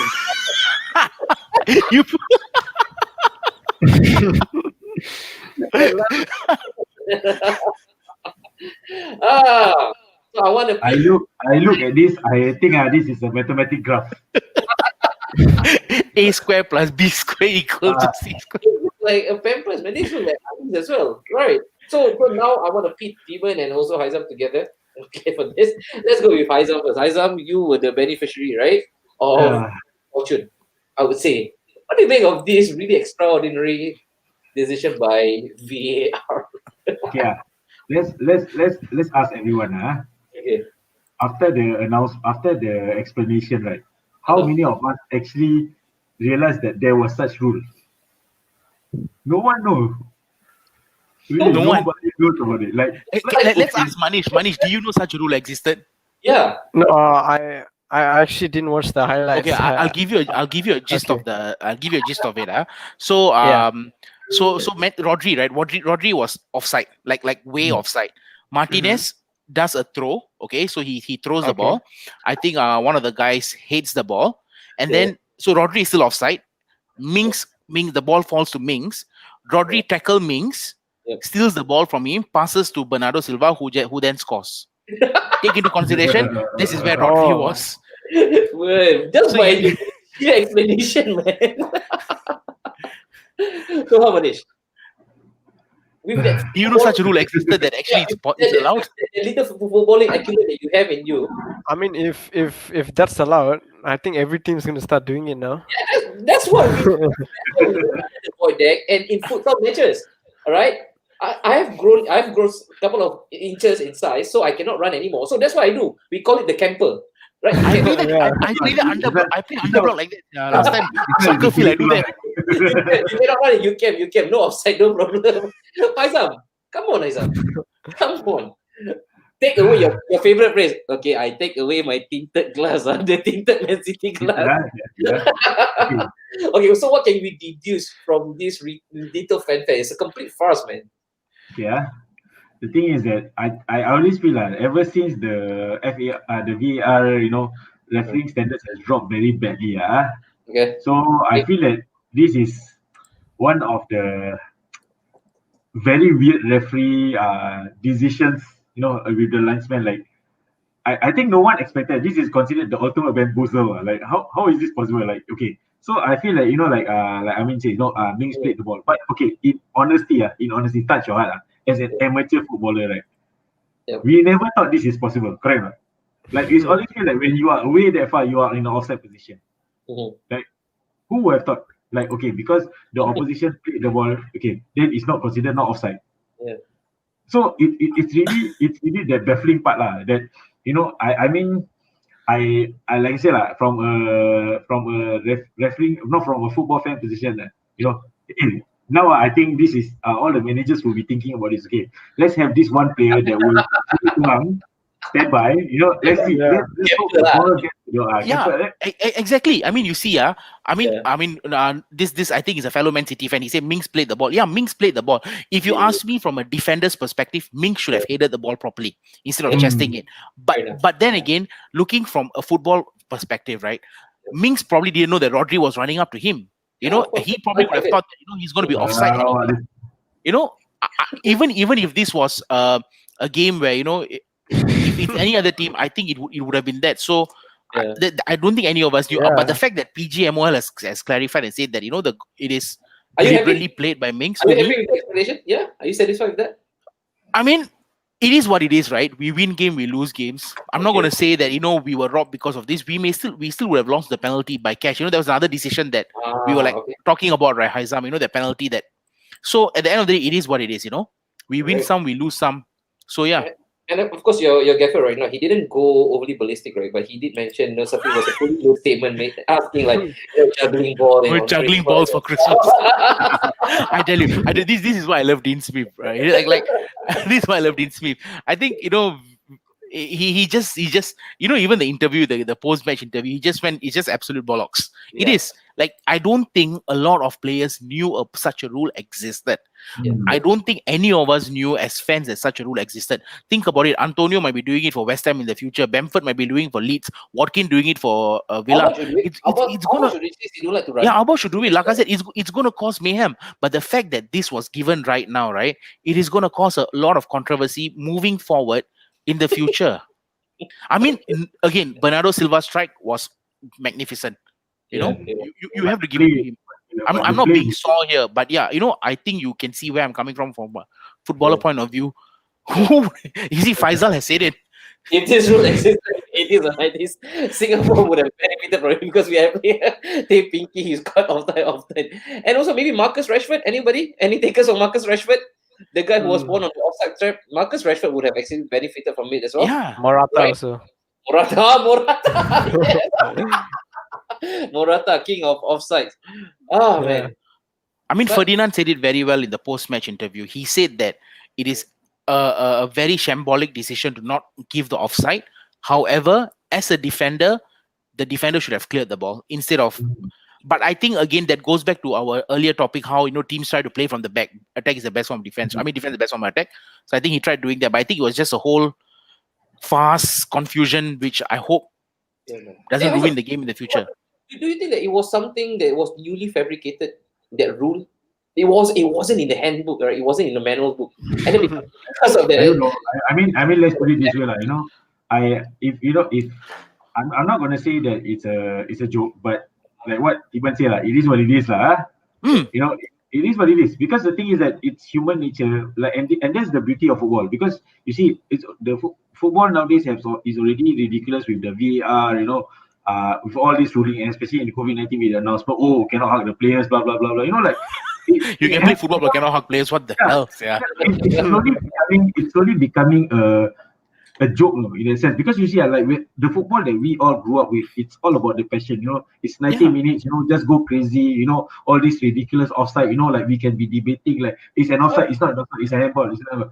With all this technology, all this ruling, it's gonna kill the game. It has become to the point that you're not gonna enjoy football. It's like you mentioned it's killing the passion. Yeah, let's say for instance, like this ruling, if let's say another team gets it, people will still be talking about it, and it's gonna be a talking point, because first and foremost, how many actually know that this was possible? No one. And what Iban say, Ming should have cleared the ball instead of trying to play the ball. So it now brings a different level of football tactics where, okay, how do we play this to our advantage? How do we? Because now the thing is that as defenders, right, you have to ensure that you are in line to play the offside trap. You have to ensure that your opponent is not at the back. I mean, you see, if you can bring that picture up again, right, Anwari? You bring the picture up. You see, okay, the City players were not really exactly in a position where, if Mings doesn't hit the ball and Rodri doesn't touch the ball, it is still not offside, right? The Man City players can still be played onside. I mean, in this case, they are still far off. But let's say in the event, in the future, this happens. Defenders realize that, okay, the player is offside, but they're not going to play him onside by not touching the ball, and they just release, right? Then it may give space for the other white players to actually take advantage of this and play and go onside. You know what I mean? Yeah. Oh man. So and I think another comment said that right now, I mean, VAR is not the problem, it's the English referees, which I agree, because VAR is not a problem in the German league or the Italian league. Because the referees are getting it correct. But the English league, I think the referees, either they are, I mean, again, I'm going to be saying this, either they are afraid of the supposed big six, whether, we all know how certain teams, certain players surround the referee, certain clubs that I'm talking about, when the decision doesn't go their way. Right? I mean, usually they're otherwise known as, Manchester lah. But I mean, sorry, Manchester, the red side, not the blue one lah. So maybe the referees are scared to actually make that decision and go like, VAR, So I don't know. I really don't know. Nobody knows. I mean, imagine if that happened in the weekend, Liverpool against Man U. Wow. World War III would have started. All hell will break World War loose. III would have started. I mean, it even started with the United Liverpool game. Apparently, the referee blew the whistle 5 seconds earlier, and they were not happy. And Mane had a chance. Mane was Mane was on the run. It's getting more. It's really human nature. It's like the error, the margin for error is very little nowadays. When it comes to referee, and I feel that the fact that football, especially EPL, has become a player. It's a player's game. That I don't respect the referee. Like you question that, but at the end of the day, right, the manager is there for a reason. The players are there for a reason. Everyone needs to do their job. If you are as a defender, you are not aware of your positioning, and whether your opponent has a player at the back, like what Amin says, curu ayam tactics, it's gonna open up a can of worms. But then again, it brings football into a whole new perspective, because now it becomes more technical, and players, managers, and players will try to have an advantage. True.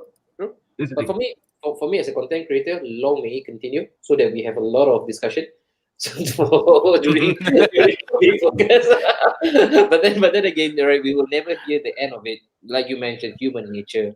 Like you mentioned, the manipulation of the technical decisions and stuff. Man, you can go and on and on and on. And like I mentioned, we will never hear the end of it. But then again, I want to quickly wrap up today's show. It has been really, really good. We have increased a lot in terms of subscription.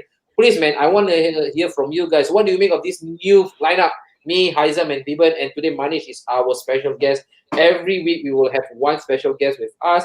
But tell us, alright, if there's anything, there's room for improvement, you want anything more from us, you want Tiban to go slightly slower, you want Haizam to be more neutral with his opinion, please let us know. This is a brand new assembled lineup, alright? But the three of us, you'll see more of us every Thursday at 9 p.m.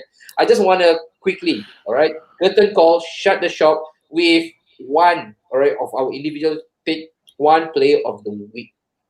I'll go with Haizam first. Haizam, who's your pick right now? Player of the week, and just a short supporting statement of why he is your pick. Okay, I'm not going to be biased. I'm not going to take Foden for the fact that he was basically pulling the strings a lot during the Aston Villa game. I mean I will give Martinez my pick lah, because before the game, I always believe that Martinez will be the key player. You know, with the fact that when he left Arsenal and how he is actually have been the bedrock in in Aston Villa's defense. With Aston Villa losing 2-0, it's actually really a good result for Aston Villa, because I feel that coming into the game, people were saying that City will just wipe Aston Villa clean on the floor. But the fact that it's 2-0, it says a lot that Martinez is the key man. Okay. So my pick goes for Martinez. Okay. And also, just before you go, don't cover lah, Haizam. This guy is bullshit. Come on lah. This my first day. First day as coach must be balance lah. Cannot. Thank you so much. Alright, impressed. Looking forward to more every Thursday. Always good to hear from FJ. Alright, our season ticket holder for the big focus. Paris, we both fired because they cannot handle United fan being. I thought, lah, you. Stop talking lah. This guy. I want to meet you tomorrow. I cannot take it. My man, pick of the week. I think for me, I would say it has to be James Maddison from Leicester. I mean, 2 games, 3 goals. You know, against Southampton and Chelsea. I think it's incredible that given how he has started the season very slow, and how he is now, I think James Maddison. James Maddison. All right, Manish, yourself. For me, it's either between James Maddison or NDD. Because NDD is really underrated, I think, in Leicester right now. With the performances he put. If you take out NDD from that side, I don't think they can perform. I don't think James Maddison will have that much freedom up there. And NDD covers a lot of ground. He's like the Kante of Chelsea. Of when Leicester, of Chelsea. Last time when Kante was in Leicester, he was like that. He's like that now. So who knows? Leicester might win the league. Who knows? But you are also the same guy. You say that they won't do it. Can you make up your mind? I mean, but it's getting late, lah, bro. You gotta understand, lah. It's getting late. Because I think Man City is too good. Man City is too good. For me myself, I'm going with Matheus Pereira from West Brom. Sweet left foot. He had a brilliant match against I think it was Wolves, all right, for the Blackwood Derby, and also he scored quite a nice goal. What was a good goal against who was it? West Ham.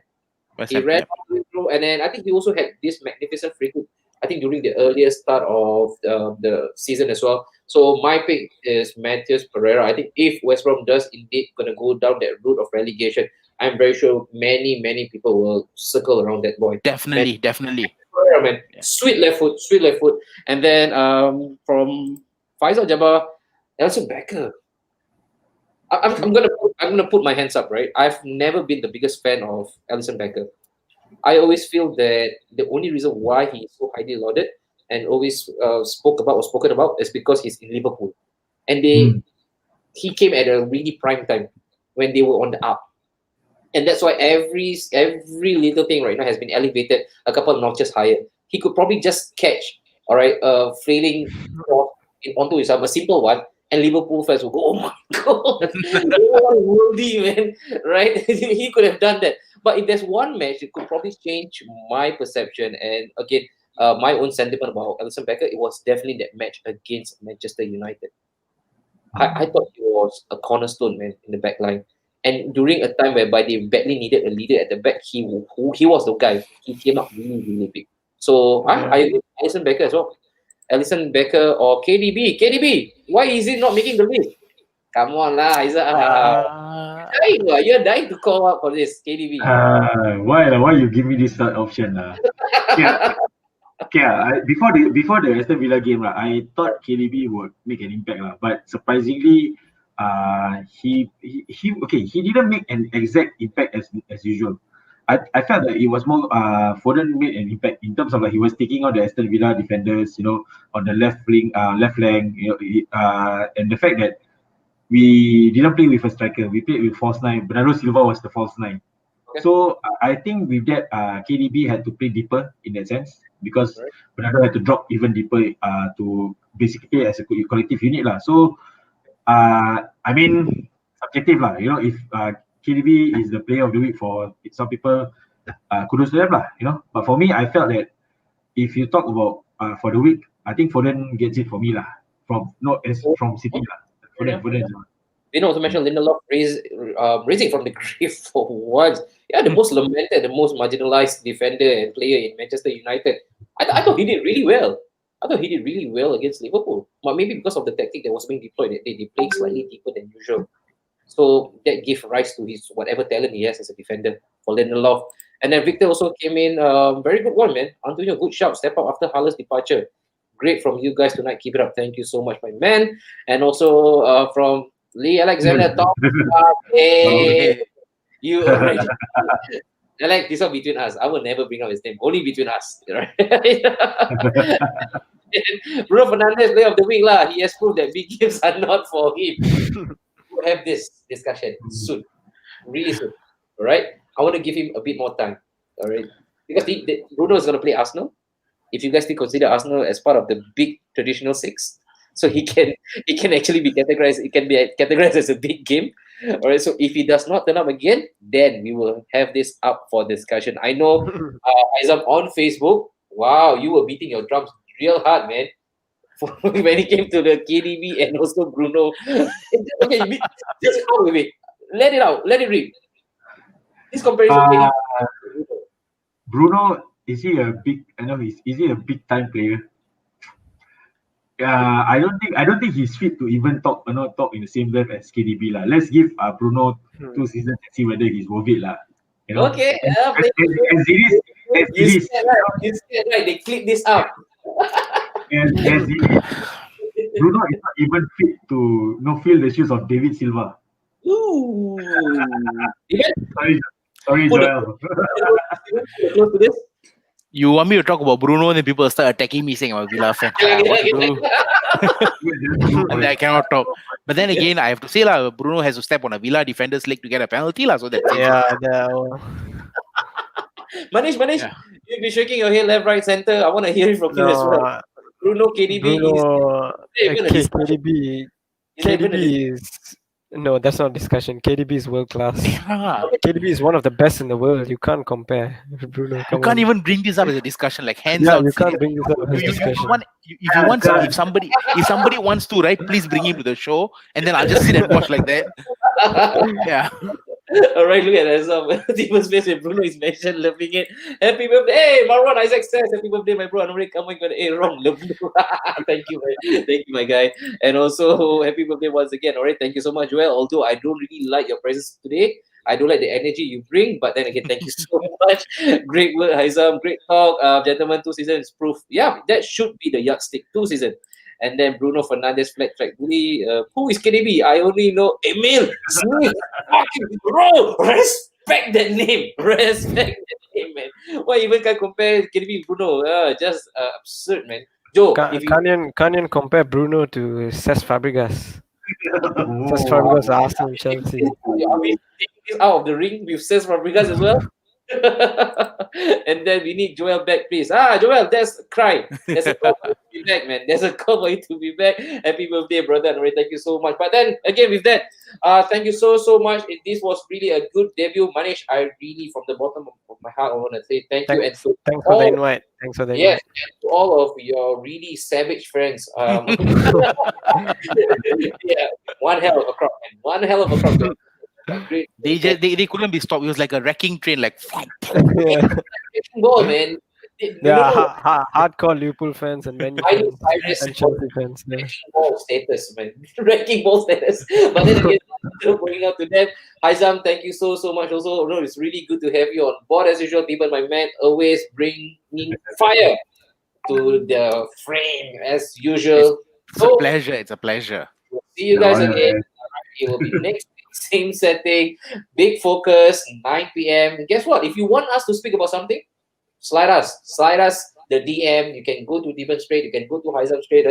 I know many of us are not mutual friends, right? All of a sudden, because of Natural Studio, do you realize that suddenly we have a lot of mutual friends? Yeah. And you all came from this platform, right? And that's the healthy part about having such a content online. So if you will have something that's burning, you have something that you want to speak about, you want us to just completely unravel or debunk any kind of myth, go through us, man. Go through us, slide in the DM and say, hey guys, could you actually put this up for Thursday again for debate? We will always do that for you. All right. But for that, me, Anwari, or Antarta, Haizam, Deben, my man, and also Manish signing out. Right. Keep it locked here. Snapshot Studio, baby. What?